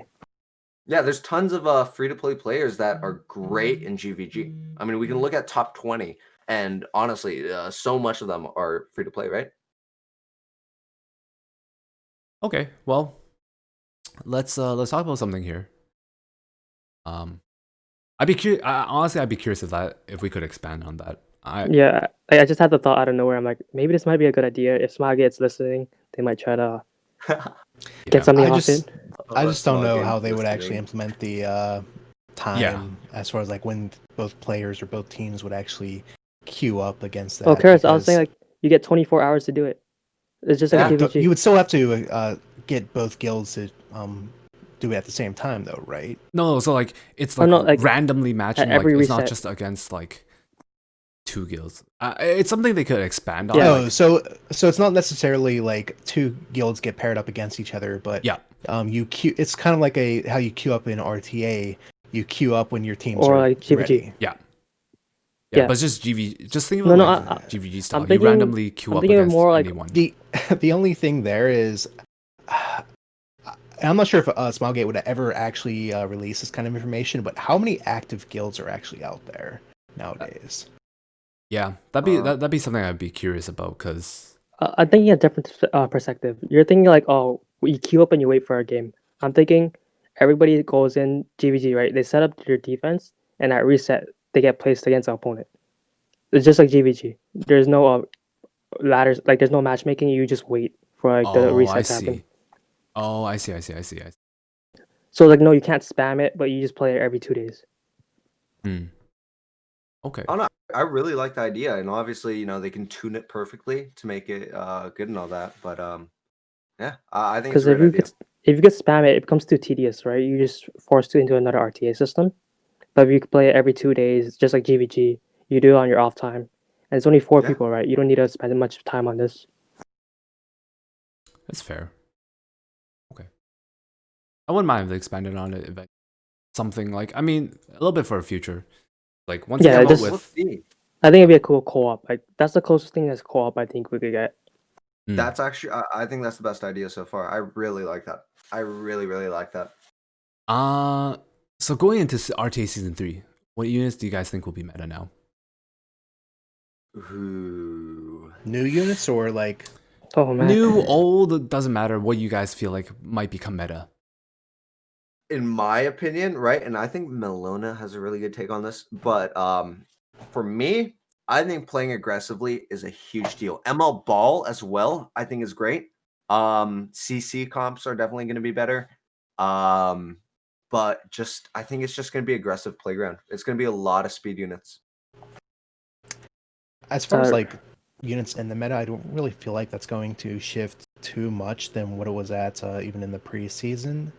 I feel like it's going to be a lot of the same stuff. It's just that people are going to be trying out obviously the new units. But as far as like what units you see, I don't think the units that you see are going to really change. Just the comps. Hmm. So recently, I played in a tournament where I played exactly the same meta I played during season 2. Yeah. And what I found out is Cerise and Emerald Tyrant combined is the biggest cancer ever. Oh. Because you can't determine if they're gonna play tanks or if they're suddenly gonna go control on you. Because they already have one True. strip with Cerise, and if they just bring another stripper after, you're kind of controlled. I think Cerise is fine where she is right now. I think she's great. She's good. She can definitely clutch it a lot. Yeah. But it's also someone you can counter, right? Like I think first pick is very hard, like you said though. They Mhm. like if they first pick Cerise, I never know what they're gonna go into. And I have a lot of trouble thinking about what my first 2 picks are gonna be. I think 100%. Cerise buff made her just really strong in general. As like a unit. The buffs are so unnecessary. Like why? Yeah. It's athletic all over again. Yeah, it's not so much that it made her stronger, it just made her more versatile, and that's what really Mhm. makes it a lot more difficult for people to really That's the understand thing. what they're going to be going up against. Like she had a role. Her role is to stop like CR pushers. But all of a sudden, she's a unit that does everything now. Yeah, she's is kinda basically like- much more hyper aggressive now. Was it? Yeah. And she can fit in a lot of different team And- comps. But yeah, I think she's great. Obviously, Guiding Light, right? What do you guys think about Guiding Light? I think it's one of the best artifacts in the game now. It's so nuts. It's nuts. Definitely with like Landy. Oh yeah, Landy, Cerise, or like Athletica, they do so much. definitely. It cucks so many openers, right? I think Landy also, and like this might be a hot take as well. I think Landy, the way she is right now, is like almost at RB level. And the only thing holding her back is the fact that she's RGB, right? She's Earth. So with Guiding Light, dude, yeah, with Guiding Light, I could agree on that take. yeah. I mean, not just in RTA, but just in content as a whole in the game. Like you can auto all of Arena, whether you're in Legend or Champion or wherever you are. You just auto Arena with Landy, easy. I think I don't know. Smilegate went overboard on these limited buffs. Oh yeah, she's the new SSB. I think so too. I draft her yeah. more than RB and SSB, and she does great. Not exactly RB. I meant like as in the levels of usefulness, if that makes sense, or like the amount you would draft. Yeah, I unit. wouldn't put her on the same level as RB. She's definitely a tier 1 unit right now. I wouldn't necessarily say tier 0, although I don't think there's ever a unit I would ever say was tier 0 except for RB back when there was no counters and he gave himself attack Yep. buff. Season 1. Yeah. Back when RB was like just buffed, that was probably like one of the units Yeah, that was Oh. the only unit I would ever consider tier 0 is RB back when he was originally buffed. My God. Like, That imagine plus SSB. I Imagine never having considered greater SSB attack. tier 0. Really? Oh, Yeah. interesting. Okay. That's why I said I would put her almost at RB level, right? Not quite there. She's not quite tier 0, but like I think she's high up there, man, on the list, and I think we're gonna see a lot more of her. Especially in when RTA. Cerise gets rerun and more people get Guiding Light, we'll see her being pulled up Oh, more and boy. more. I think even now people Yeah. are starting to use her. I think the problem is right now though, and the reason why she might not be as much used as much in the end of this upcoming RTA season is people don't know how to counter her. That's what I've run into a lot. Is I draft Landy and they just Pepega draft, and then I'm just like, okay, I win this instant win. thing is, I don't think think it's that there's. Go ahead. Is there a true counter to Landy to Caerliss? I don't think that there's. I wouldn't say that there's a counter to Landy. It's just that people draft into a Landy, so they're so used to picking units like FCC and ML Crow. Yeah. And your opponent picks a Landy, and now it's like, well, crap. What do I do to get out of this mess that I just put myself in? Yeah. Yeah. Because the moment you pick one unit like that, then like either you're forced to ban the Landy, or like you've already drafted yourself into a hole. I feel right. Like, And if you I have remember, another unit on your team that they have to ban, it's just over. like, yeah, I remember trying to play against a Landy. I can't use Falcon Curry because she's in stealth. I can't A Tywin because she has immunity. And turn 1, she gets a 50% defense break AoE. I'm like, I don't know how to counter this girl. Yeah, I haven't tried these units, but the only units I could think of that might work are units like Kayron, Charlotte, and then Fire Ravi. But again, I don't know for certain if that would actually work, but just because they have AoE in their kit, they might work. Yeah. But I feel like Ravi is too slow at building up towards her AoE, and Kayron maybe to the same extent, because by the time you're able to get to that AoE, I mean, the lane is going to have her, 2 turns to really cycle through and possibly kill all your units. So. And the thing is, like, a Landy with FCC, she doesn't really die. She gets her second turn so fast. There's not much to like really stop this. Yeah. So one counter that I found works really well in RTA at least is Cerise, and then you have you just play aggressively after her, and it works well against Landys. But a lot of people don't do it, or they just ban the Cerise, right? If Cerise gets banned, then I don't know. You just kind of have to deal with it. Yeah, I can see Athletica being a decent counter. The next closest. Yep. Really, anything that could go quick has an AoE and also a means of protection. So maybe an FCC, a fast FCC, if her S3 is enough to take her out of stealth, and then you have a unit that has an immediate follow up. But even then, that's pretty risky. So this is what I do myself in RTA is I run her with A-Raz and A-Raz on Bastion. So she has a fat barrier, she has stealth, right? She has immunity. Yeah. And she gets a CR push when A-Raz S2s. So in my tournament, I fought someone who did that exactly. They had a Bastion and the Landy was 250 speed. I had no answers. 250? Yep. Yeah. And turn 1, she just AoD. She gets the second turn right away. I just die. So I think that's Hufine might be another interesting one if you're able to get through her initial stealth. But if she does have Bastion to protect her, yeah, I don't know what you would do against that. Hufine's pretty hard to draft, is what I found. But I mean, I think there's just better options. Against Landys. Yeah, the way that I draft Hufine is probably a little different than others. Basically, mine is just really fast with high attack and then some tanky stats, just so I could get the boost and kind of use her as a cleaver as well. So she's mostly made to counter units, but yeah, I think that's how Melona and I have her built too, right? I could be wrong, but high speed, high attack, tanky. Mine's not mold, so I can't really say. I see. I'm still on that mold shortage. How fast is yours, Yakuza? Mine used to be 240. I nerfed the fuck out of her because I built I used the gear optimizer and I built up 26 units for RTA now. I had to drop that speed, so now she's 220, I think. So she's kind of slow. I think I still have mine sitting around 250. Yeah. Wow. I think that's the way to go. I think like 250 with a Bastion just sounds unkillable. Like there's no hard counter to Landy right now. And I think Smilegate didn't realize it when they buffed her. It'll be interesting, man. It'll be interesting to see for sure. But I think someone's gonna figure something out. That's always what happens in RTA seasons, right? By midway through, someone's gonna come up with some 200 IQ play for it, and then Landy's just gonna be hard to draft. I'm just That's what I think. surprised, and I'm hoping this doesn't change. But I'm just surprised that there's not been nearly as much backlash for them buffing Landy so close to after her banner ended, and then demanding that they rerun her banner very quickly. Because a lot of people, I feel like a lot of people skipped out on Landy because she wasn't nearly as good as they thought. Obviously the smart people, people Just who know pulled. that limited unit you pulled for her, but No, I think the thing is because like I feel like a lot of people pulled. To be honest, I feel like more of the population pulled on Landy. Mm-hmm.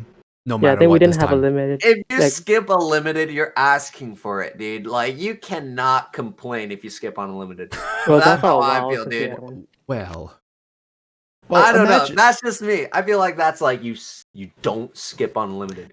I think a do better not. example might have been like Alfeld, where imagine if people didn't roll on Alfeld because very clearly her kit was not going to work for a majority of people. But then imagine if they buffed her a few weeks after her banner ended to make her a tier 1 unit. But Did go ahead, they announce the buffs after her banner?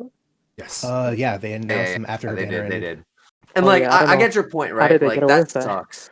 I mean, it sucks, right? But I feel like within the community, it sucks for people that aren't really as active in the community. But like everyone that's here in chat right now knows, don't skip on limiteds. I feel like that's just because I think sure.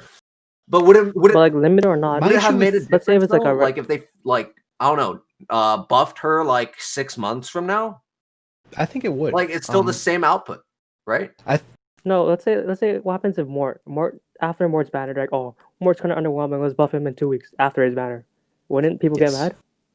I mean, well, I'm not sure why I guess. Landy's. So there skipping is a this. difference between buffing a unit 2 weeks after their banner and buffing a unit 6 months after their banner, and that is that basically you're thinking to yourself, and that's what you have to really plan for when you're deciding which unit you want to pull on is, okay, worst case scenario, let's say that someone does identify a means to utilize him within a few weeks. Can I wait for the next year or the year that might take for him to have a rerun? But that's really different when it's Smilegate that's really kind of making that determination of, okay, since this unit isn't seeing any play, we're going to change his kits within the few weeks instead. Now, there have been units that have gotten these changes in the past, like Tammy, I believe, is one example of that. But I don't think there's ever been a limited unit to see this kind of treatment so close to their banner. And that's what's really scary is if they're unlimited, you still have the means of getting them, at least through like coming in summon, getting spooked through element summons, or even a possible mystic rotation. When it's a limited unit, you never know what's going to happen with them.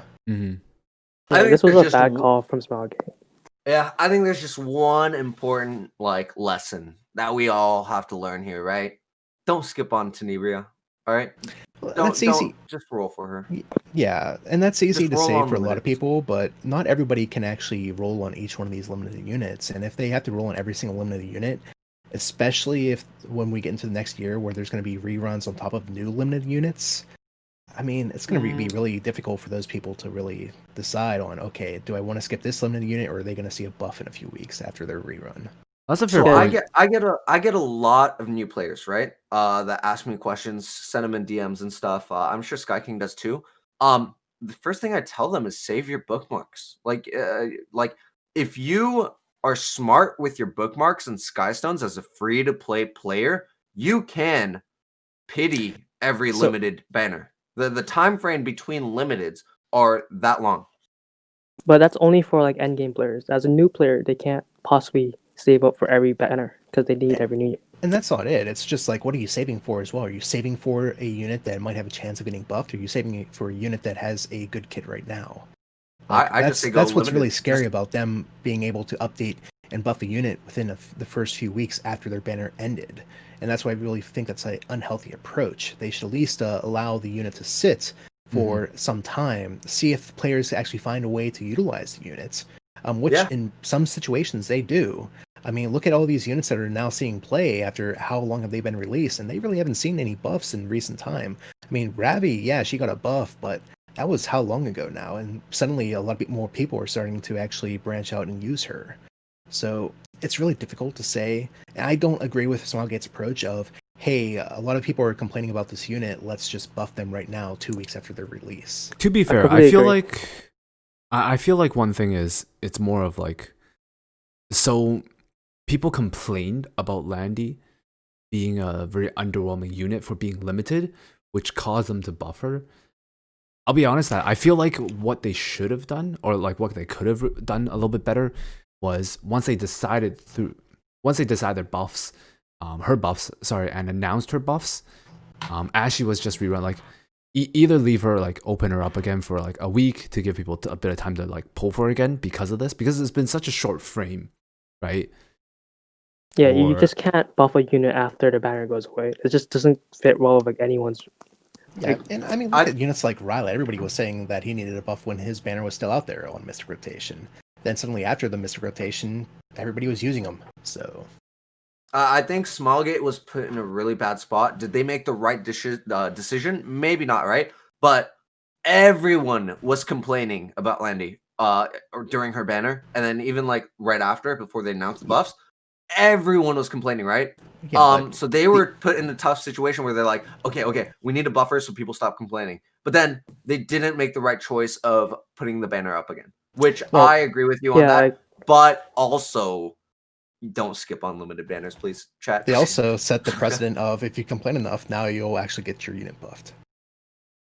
Yeah, well, I think they made the right decision. I think that Landy did kind of need a buff. Did they over buffer? Maybe, maybe not. That's not what I'm trying to argue, though, is like, I hope that there's people on the Smilegate team that know, okay, yeah, this is a unit that needs to be buffed, or, hey, we're going to hold up. Like you said, when Rylet, people were hitting on Rylet, right? I'm glad they held off, obviously. But that's up to the staff to make that decision, right? And whether or not they'll make the right decision or not, that's completely up to how good the team is, or how good the Smilegate team members are.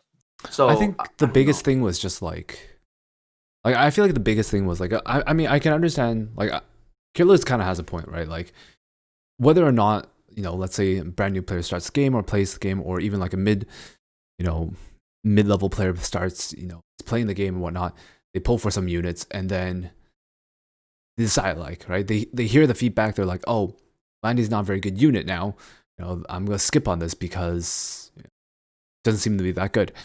And they have other units that are being, you know, other normal units that are going to run banners that they feel like they need to pull. They might not necessarily have enough now, right? They're like, okay, I'm just going to skip on Landy. So like, and then they hear 2 weeks later, or, you know, a month later that the unit gets buffed.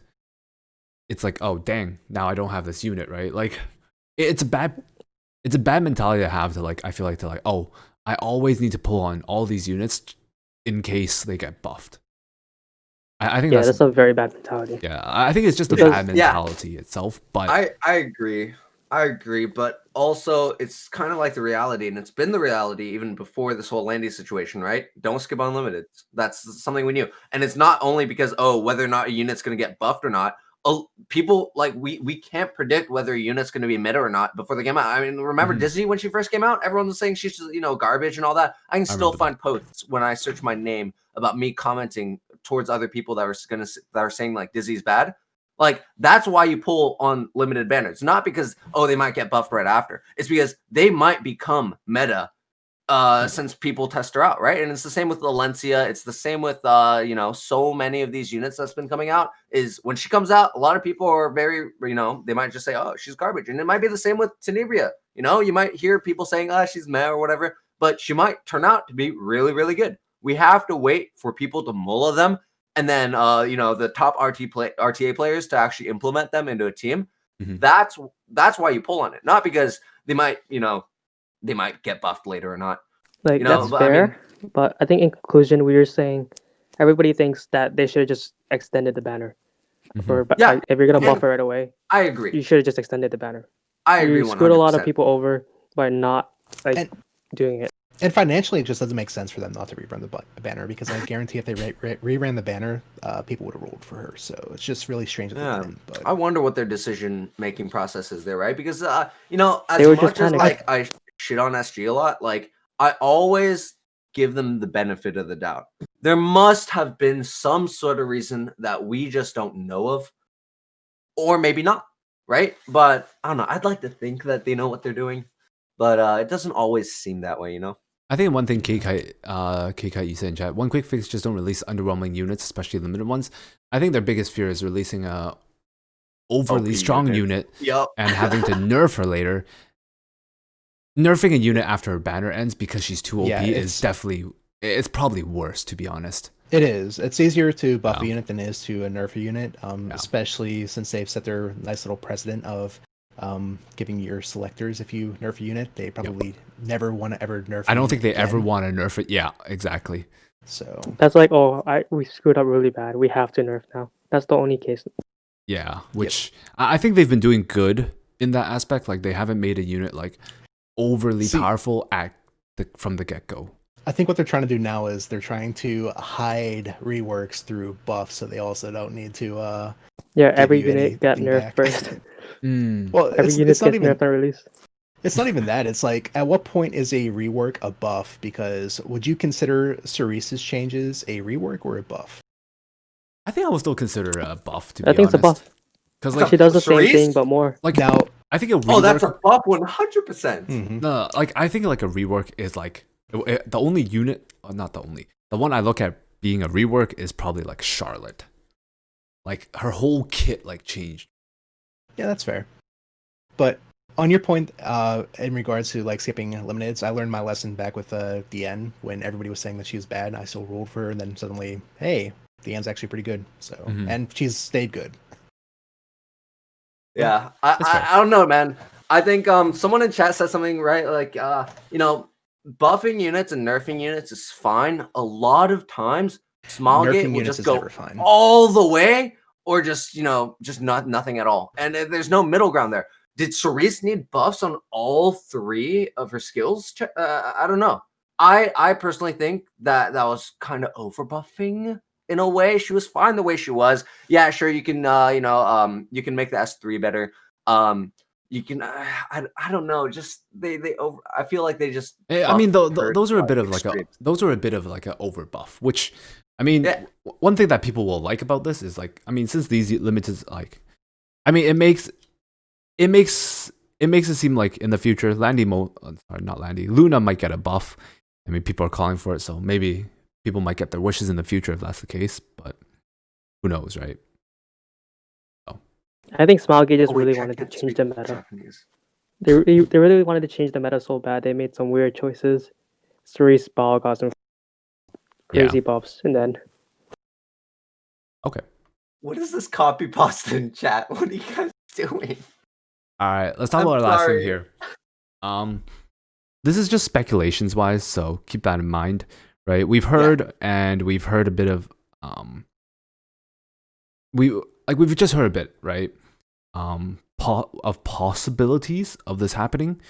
And this is more of like us talking about whether or not like what would be okay, what we feel like would be okay, and what we feel like would not be okay. And that's regarding the substat changes. That they may or may not implement, right? We don't even know if it's something that they're going to do, but Caerliss made a point when I brought this up is it's true. Like I think it's better talk about it before they implement it, so they at least know the thoughts, or at least people know the thoughts regarding what we feel about this, or what, so you can think more about it before it even comes out, so you yourself might be able to feel like this is good or bad. I think that's a great point by Caerliss, right? Like, we like to theory craft. I mean, I can see that for everyone in this podcast. This is scary. This is a very, very scary topic for me, at least, and I think for the community as a whole. And maybe you guys don't really know why I feel that way. This can either be really good or really, really terrible. And I think that they should try and from what I've heard, right? I haven't played Summoner's War. I think they should try and stay away from what SW did. 100%.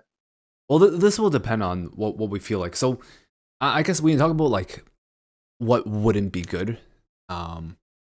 First is, I mean, do you want to start off, Caerliss, since you kind of brought this up? Yeah. Personally, I feel like what they can get away with would be changing to some degrees, or actually, let me start with what they shouldn't change. I don't feel like they should change any kind of max rules. I feel like they should stay away from those, and they should also stay away from changing flat stats, because I've seen this complaint out there so often, and I'm not sure if it's just because where the player might be as far as game time, but flat stats have their use, especially on units that have low base stats. That's where you'll see those flat stats come in significant use. Not only that, but when you think about it, if you're looking for a weapon on a unit like FCC where you just care about HP and speed and maybe effectiveness, that flat stat is just a boost on top of the HP percent rolls that you are getting already. So that's how you see all these units with higher HP numbers than you might be used to, is because they have a combination of HP percentage and HP flat stats. I don't feel like they should change speed. If anything, if they want to change speed, maybe change the minimum roll from 1 to 2 on epic gear. Heroic gear. On epic gear, I feel like it's good where it's currently at. But outside of that, the only thing I feel like they should really change with gear nowadays is effect resist. Because especially with the frenzy changes, ER is just a stupid stat right now, because it doesn't scale at all with fights that last longer than probably 8 turns in RTA.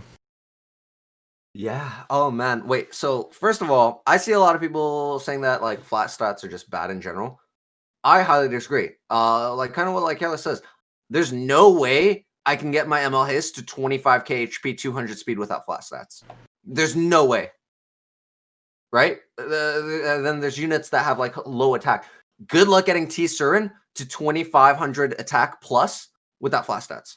That's just how I see it. I don't 3,500?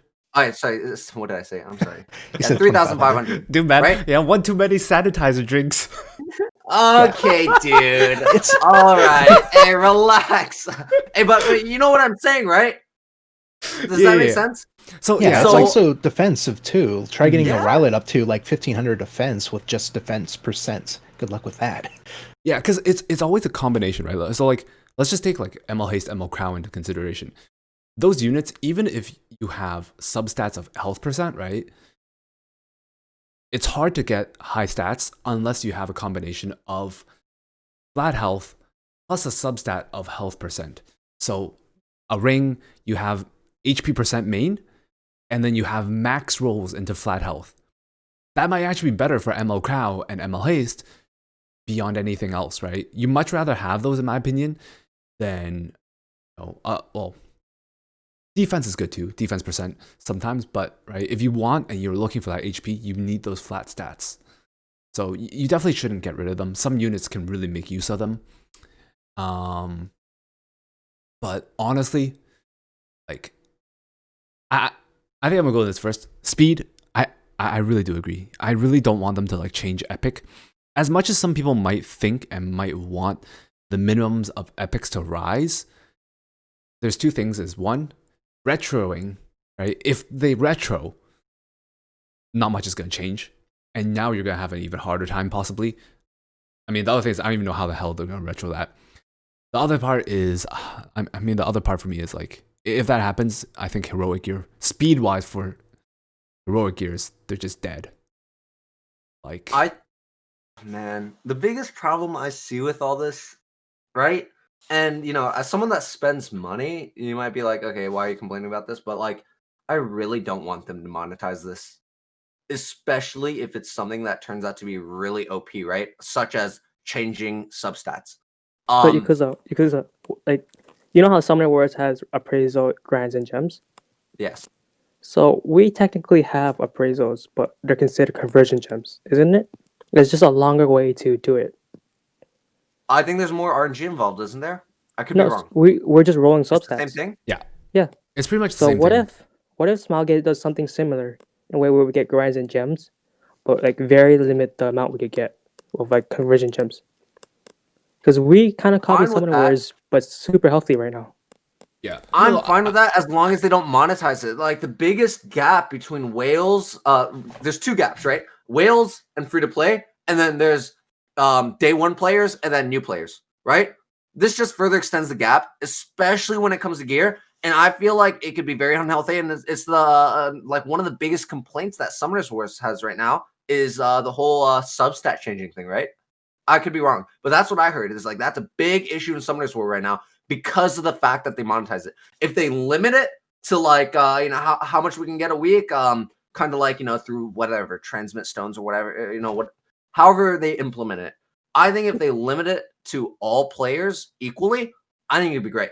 But isn't It that would be what we're good doing change. already? Like our conversion gems, such as reapps, are already limited. no, Like, sorry. they're not really being Our monetized. conversion gems are like gems and grinds. So reapps allow you just reroll all your stats. That's what I'm talking about. Okay. yeah, Sorry. so conversions and reapps gems- is so- the broken item, right? Yeah, Reacts is the reacts broken is the broken item. So what we did, I feel like was a lot better because our gear stays the same. We still roll the same thing, but instead of having to farm dungeons specifically for specific gems and grinds and whatnot, right? Everything just gets converted at once. So we still keep the whole makes sense. same gear system, but it's definitely a lot better than Summoners War in a lot of aspects. I'll be honest. Like that was one thing I felt like they definitely did a lot better. Like So what possible changes can they be making? Because it has to go up or down, right? I'm worried about them changing, like as Caerliss said, minimum substats. If they change a lot of the minimum rolls for like heroics and epics, I'm worried that for a lot of people, they're just gonna feel like, oh, heroics aren't even worth it now, and that means all your gear now has to be purely focused with like epics. So Well, like that the only kills a lot possible of the thing gear is, you already have, right? yeah. So like what YD said, where it'd be like a new type of gear, like what we have, epic is our rarest. What's like legendary or something? That's like an orange color, Right, and yeah. there have like the prime rolls that are on that gear. And I Right. think what YD said is like the best example of what we So do. like 88 rates, but on 85s. Oh, true. We already have it in a sense, right? Yeah, 88 Yeah, I mean, but rolls. like yeah, but adding, I 88s think can't be adding a weird new for tier is what he like. So having that like new tier on that would Please. be nice, but No more tiers. oh of, god, sorry, you're gear. right, you're right, you're right. Please. It's fair, it's fair, right? It's not really a tier per se, but it's, it's It's like a grade. mythic. So instead, I'm sold on it. I'm not sold on that idea. I don't think it solves the innate problem.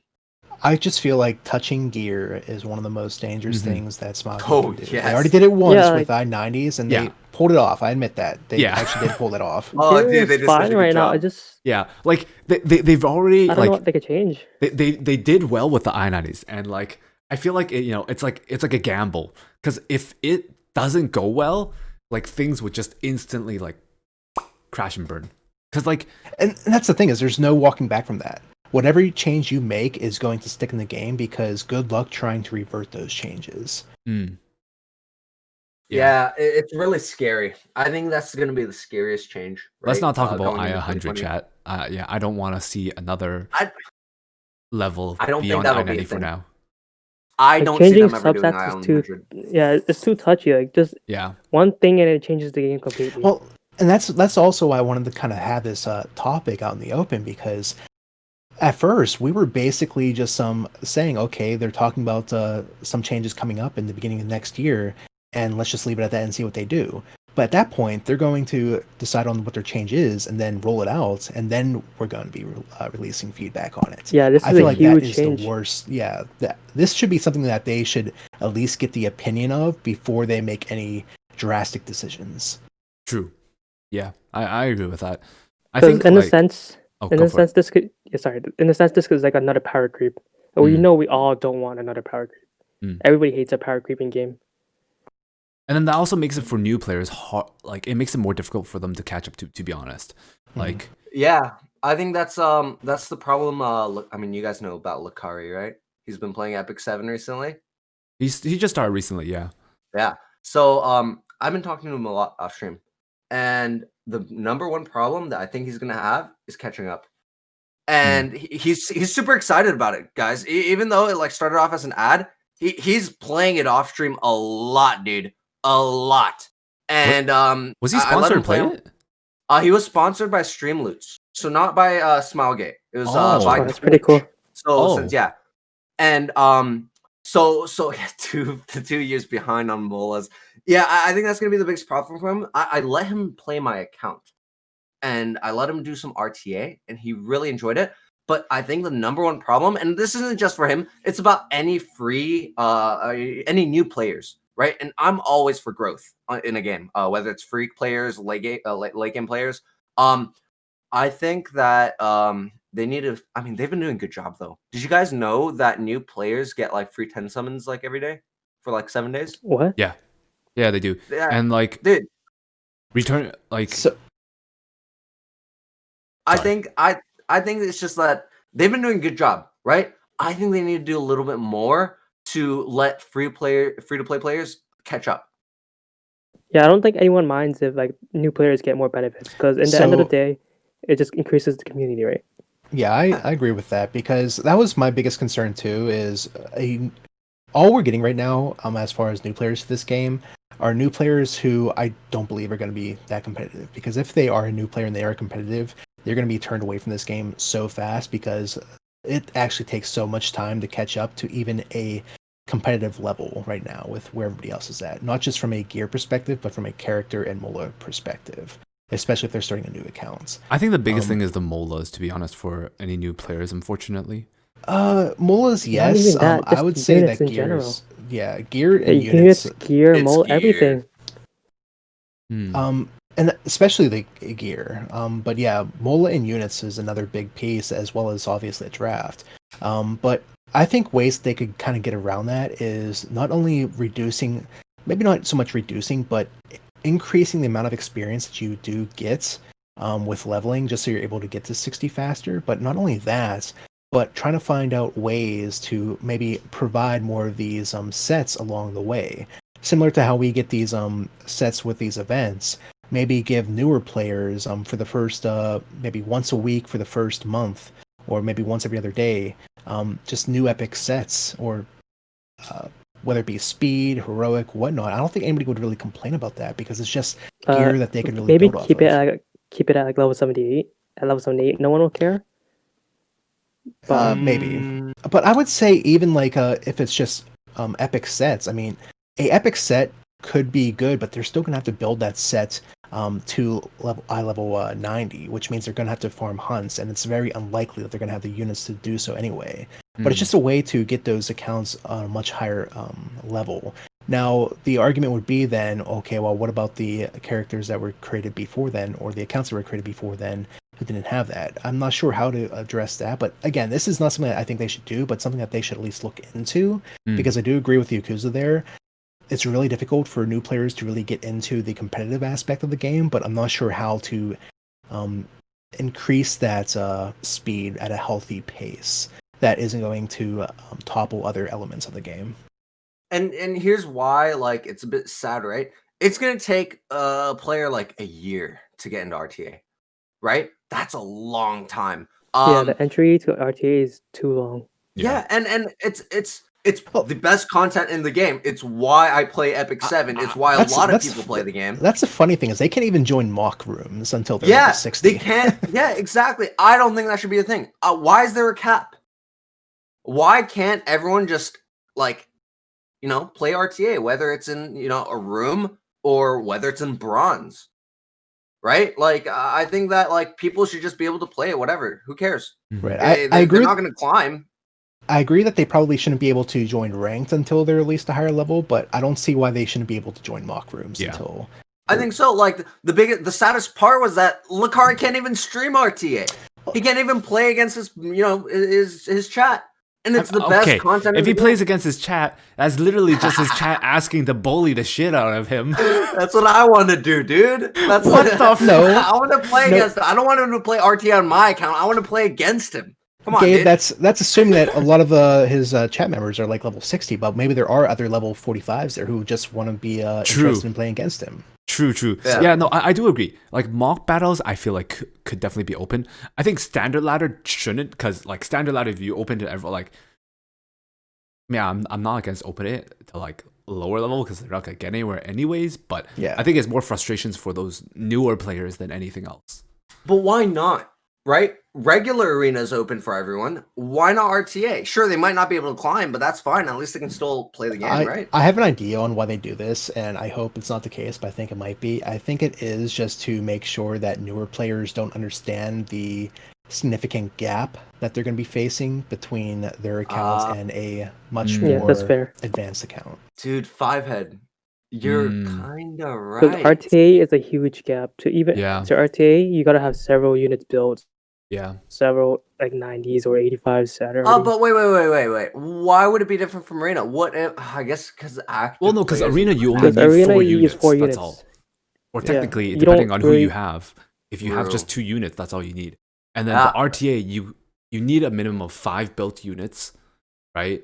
And then take into account pre-bans. And Arena, you see what you're going up against right Yeah. up front. Oh wait, chat. Can you or I guess any of you guys? Do you have to be rank 60 to join RTA? Yes. I think that's too high. Rank 60. Why is it so high? All right, so I agree with you on that. You make a very good point, right? Okay, if someone's like rank 30 or But whatever, Yakuza- they don't want to know the power gap, right? Makes sense. Is it kind of like, is it a good reasoning? Maybe not. But It's still like Yakuza- relevant. How many level 60s do you have at level 45? What? How many 3? level 60s? How many level 60s? I have like 70 something. No, wait. At like level 45, like how much would you really have by then? Like maybe Not many. 3 or I have 5, no- right? But like that's not. So it's not about like how like diverse your draft is, right? What I'm want to know is like just let them play the game. Well, let them at least experience RTA. They might run into a power gap or whatever, but like at the same time, it's still content that they're gated towards, and I think a lot of players will stay if they know that there's a competitive RTA scene that's actually fun. And if they don't play it themselves, they might not know if it's fun or not.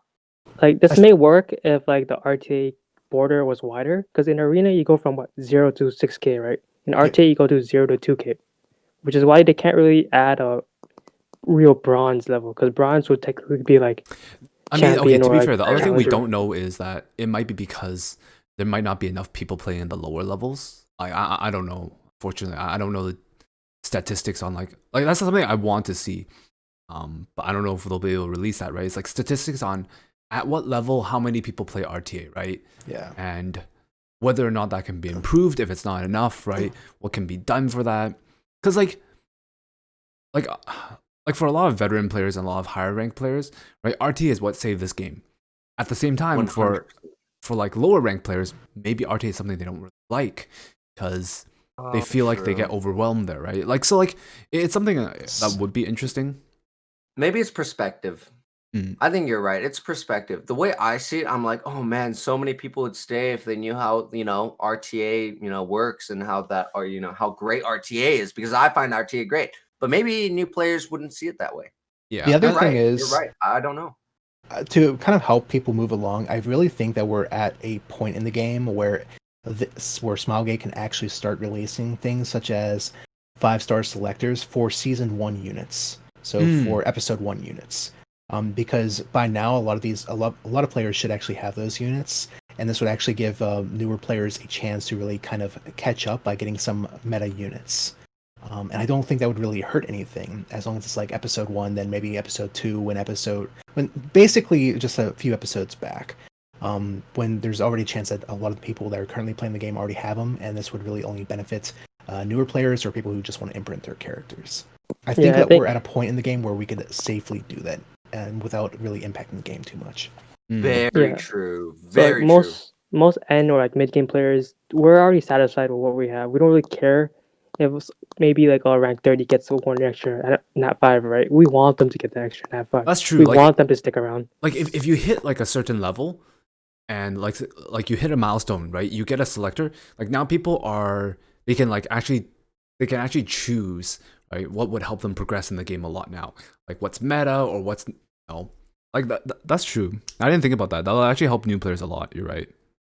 Like take 2 or 3 nat 5s, man. Just play the game. That's all I kind of want from like new players. To like Yeah, grow- anything that will help Mhm. newer players just get into the game and enjoy the game, I feel like would be beneficial. And it also gives them a chance to kind of build towards that Wyvern team, just so they're able to get gear faster, just so they're not only struggling for building gear, but struggling getting the heroes that they need to get to the point where they can actually get the gear. Mm. So it's just a step in the right direction, especially if the person does their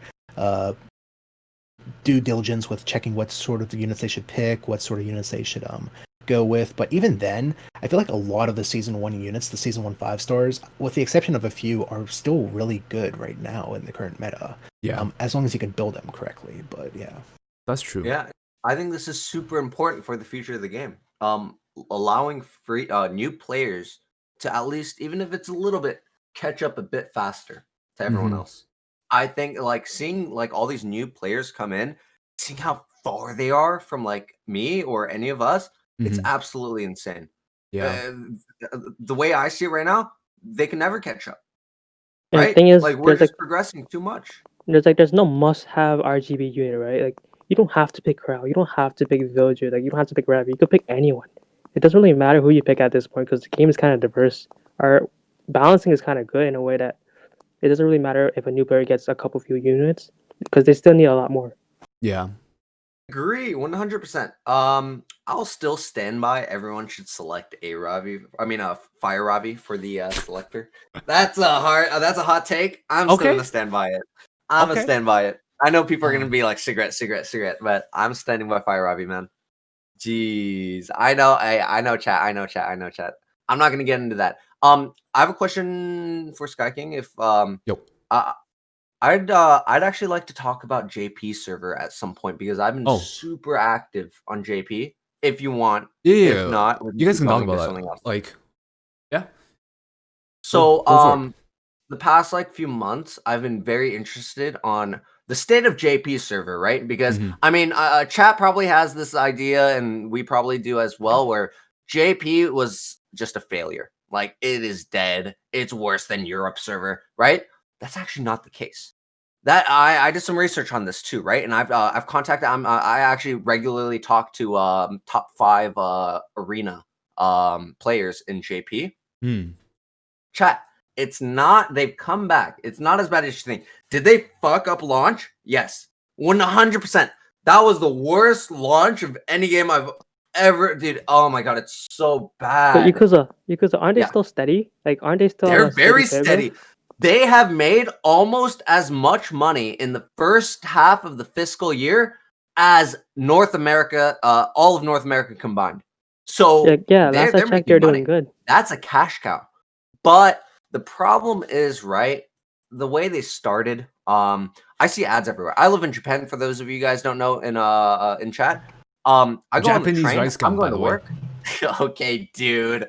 All right, you got to bring that up. Come on, man. But I see ads on trains. I see ads everywhere. I think the big problem is, right, the competitive scene. And that's what like legend players are telling me. That's people who are actually super competitive. They're telling me the competitive scene isn't good enough. So I think what they need to do is release a Japan only RTA. There's no way they can catch up to us, right? Unless they Well, do a Korean FGO style where they start doing events or like 2 events every week or 2 side stories every week. wait, but It's very hard. is it possible for them to collab with like us, or is there some legal things where Japan can't join our servers in RTA? That's not the case. I The don't. main Yeah, problem, then I the don't main see why not problem, just bringing them to our server. they're so I behind. think. They're so No. behind. They don't have units. They don't have the units we have, right? Oh, okay. So they would have to catch up first, and then they could join. But I I think don't they've think been that's. trying to, right? Because like they've been running more banners. Like They've been trying to. At the rate it's going right now, they're not going to catch up for another year or two. 2 years, like that's not good enough.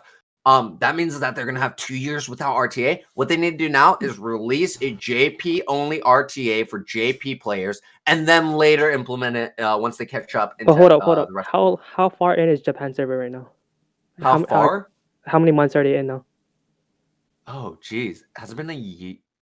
when did JP server? I can't. I don't remember.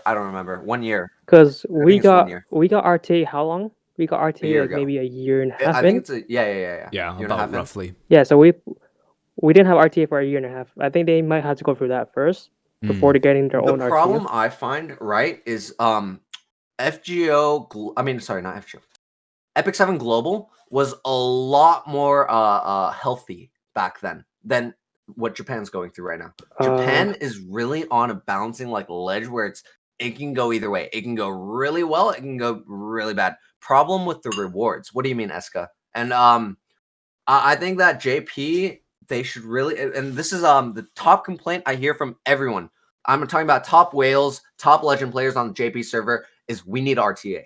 And I think they should do it as soon as possible, because 1 year, 2 years from now, it's too late. I think, in my opinion. I think. Oh, sorry. Go for it. I think JP server runs a whole different company. Yeah, like, I was than actually ours. just about to say that, right? We Yeah. have, I like, don't think no touch in- Smilegate really has that much control over. The publisher's different. The developers are the same. Yeah, but don't the publisher controls what They gets control like released? servers and stuff. And they I mean, obviously both sides have say in all that, but I guess yeah, they would have a bit of a say. And regardless, whether it's SG or the publisher, right? I think that's what would be healthiest. Man, this is like and this when is a we're bad talking case about of deja vu. Because this is exactly the kind of conversation that we had before we even had RTA. Yeah, we need RTA now, not we've like had a year from old now. players burn out. Like I very true. think they gotta go through what we go through. There's a lot of legends back then that aren't here before RTC started. A lot of people, like Ambition, broke up before RTA began. A lot of people quit before then. I think it's hard though, because global's so much bigger and it was much healthier back then. Right now, the state that Japanese server is in, if they don't do something, it's going to die. Yeah, but here's my issue with like giving Japan their own RTA is how many competitive players do they actually have there that would play RTA? Because I feel like if they just have the same person queuing up for RTA and fighting the same people every single match, it would just be more. It would just be like Arena. Yeah. So only live. So yeah, you're right. I think that's kind of a small issue, though. I mean, yeah, sure, the people in Legend are gonna be, facing the same people over and over again. Don't we already kind of do that? No, I mean, wouldn't say even so. with a diverse pool, I run into the same people every single time I play RTA because of time zones and whatnot. Yeah, but I would say it could be you play too much, or it could just be that it's just you recognize people, but. On their case, I feel like they would actually be playing the same person, not the same group of people, but probably the same person. They have like a group of 30. It'd be They rough. probably run I into think the same group of 30 all day. I still think that they should implement an RTA before they catch up to global. I think because are they releasing stuff at a faster pace? No, they're releasing. Well, they're never going to catch up then. Yeah, they're not going to catch up ever. That's why I think they need to open up. So they're not going to have RTA ever. Yeah, I don't think they'll ever have RTA with us if they're never. I think that's the problem. Just do Japan only RTA. It just doesn't work. Yeah, in a sense, that's what they have to do because if they're not gonna catch up ever, we'll be running on 2 different time zones, like timelines. Yeah, or just say the hell with it and just add them to it. Can we just, chat is so fucking funny, dude. I can't stop reading chat. You guys are talking about like serious stuff, but then I read chat and I just start break out laughing, dude. Oh man, I can't. Just let Japan. Okay, dude. All right. I'm not even that. I don't know what you're talking about. I'm sober. All right, chat. Listen, this is just how I always am. Yeah. So, like K-Knight, I always end up like fighting K-Knight. Is that just me? Yeah, just let Japan server have Europe, Korea already. Why not Japan? Okay, so the biggest thing about letting Japan into our RTA servers is the fact that they don't have some of the units we have. Not just some, a lot of units. Yeah, it's not even that they don't have the units; they don't have access to the units either. Yeah. Like, I'm not sure what episode they're on, but like, I would assume that some of the units that we currently have aren't even in their files, probably. But so maybe that's also the thing is they would have to bring them up to the same. Actually, that's probably what it is more so than the units. They have to bring them up to speed before. Yeah, they have to bring them up to the same version of the game. Yeah, and if they're never gonna catch up, we're never gonna RTA. I'll give you guys this is how it is. Their gear quality is good. Well, gear quality doesn't mean that much in comparison to. I mean, but I'm just adding, like, they'll have to catch up and all that. but gear isn't as much of an issue when it comes to catching up. I have done some not account reviews. I've seen their accounts. They have good gear. Some of them better than me. Yeah. So Wait, what? Oh. Yeah. Yeah. I mean, Man, they don't I have guess as, I'm not like, surprised. great Like, gear. considering Wait, do they even have access to the Hunt 13s Okay, yet? dude. Do they, Oh, wait, say that again? do they have They have I-90s access yet? to They do. They do. They Yeah. have I-90s. They have Okay. Hunt 13s. Okay. Wait, didn't we get I-90s after We got RTA was L90s released? super Okay, late. no, Oh, yeah. We got them super late. their Oh, yeah. timeline is really messed up though. Like, to be honest, they have a really messed up timeline. Like it's Their it's timeline's very so different. It's screwed not following the same way ours went. I mean, that's why the launch was so bad. They had Arby after the buff, but they didn't have any counters to Arby. Right? Remember when we first started playing the game? I mean, we're all probably like pretty early. Arby was kind of doo-doo, right? Like, we didn't care about Arby. Now they actually have to care about it, and they have no counters. Oh, what was it? They also had they didn't have A13, or they didn't even have the asthmatic hunt yet. Yeah. But equipment packs allowed immunity gear to show up. So the whales Screwed up so the much. whales had such a huge benefit from equipment packs compared to free to play. Like, free to plays were just like, how the like get immunity? It's like, all right, I guess I'll just eat everything without immunity. Yeah, it was a messed up timeline. I don't know. At the same, there's nothing we can really do though, because Yeah. even the global team can't do anything about that, because it's going to come down to really their publisher, Yeah. working with Smilegate. I mean, we could obviously ask, hey, can you guys bring Japan over? But I mean, they can only reach the conversation. I mean, it's not going to really go anywhere. More than likely. Yeah, I don't think it'll be possible for them to. Yeah, I mean, if their publisher isn't listening to their own player base, what makes anybody think that they'll listen to us? Yeah, see, Smilegate now, right, listens to all of us, which is good. You know, they really do take our worries into consideration now, which is good. Where the heck did Ricegum go?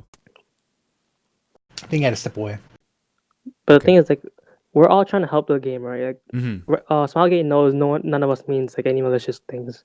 We're all just trying to have a better game so that more people could play. True, that's true.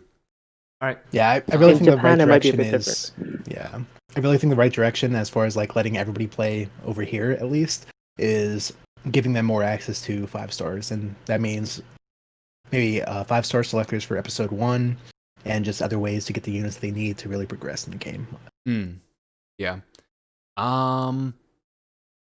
Yeah.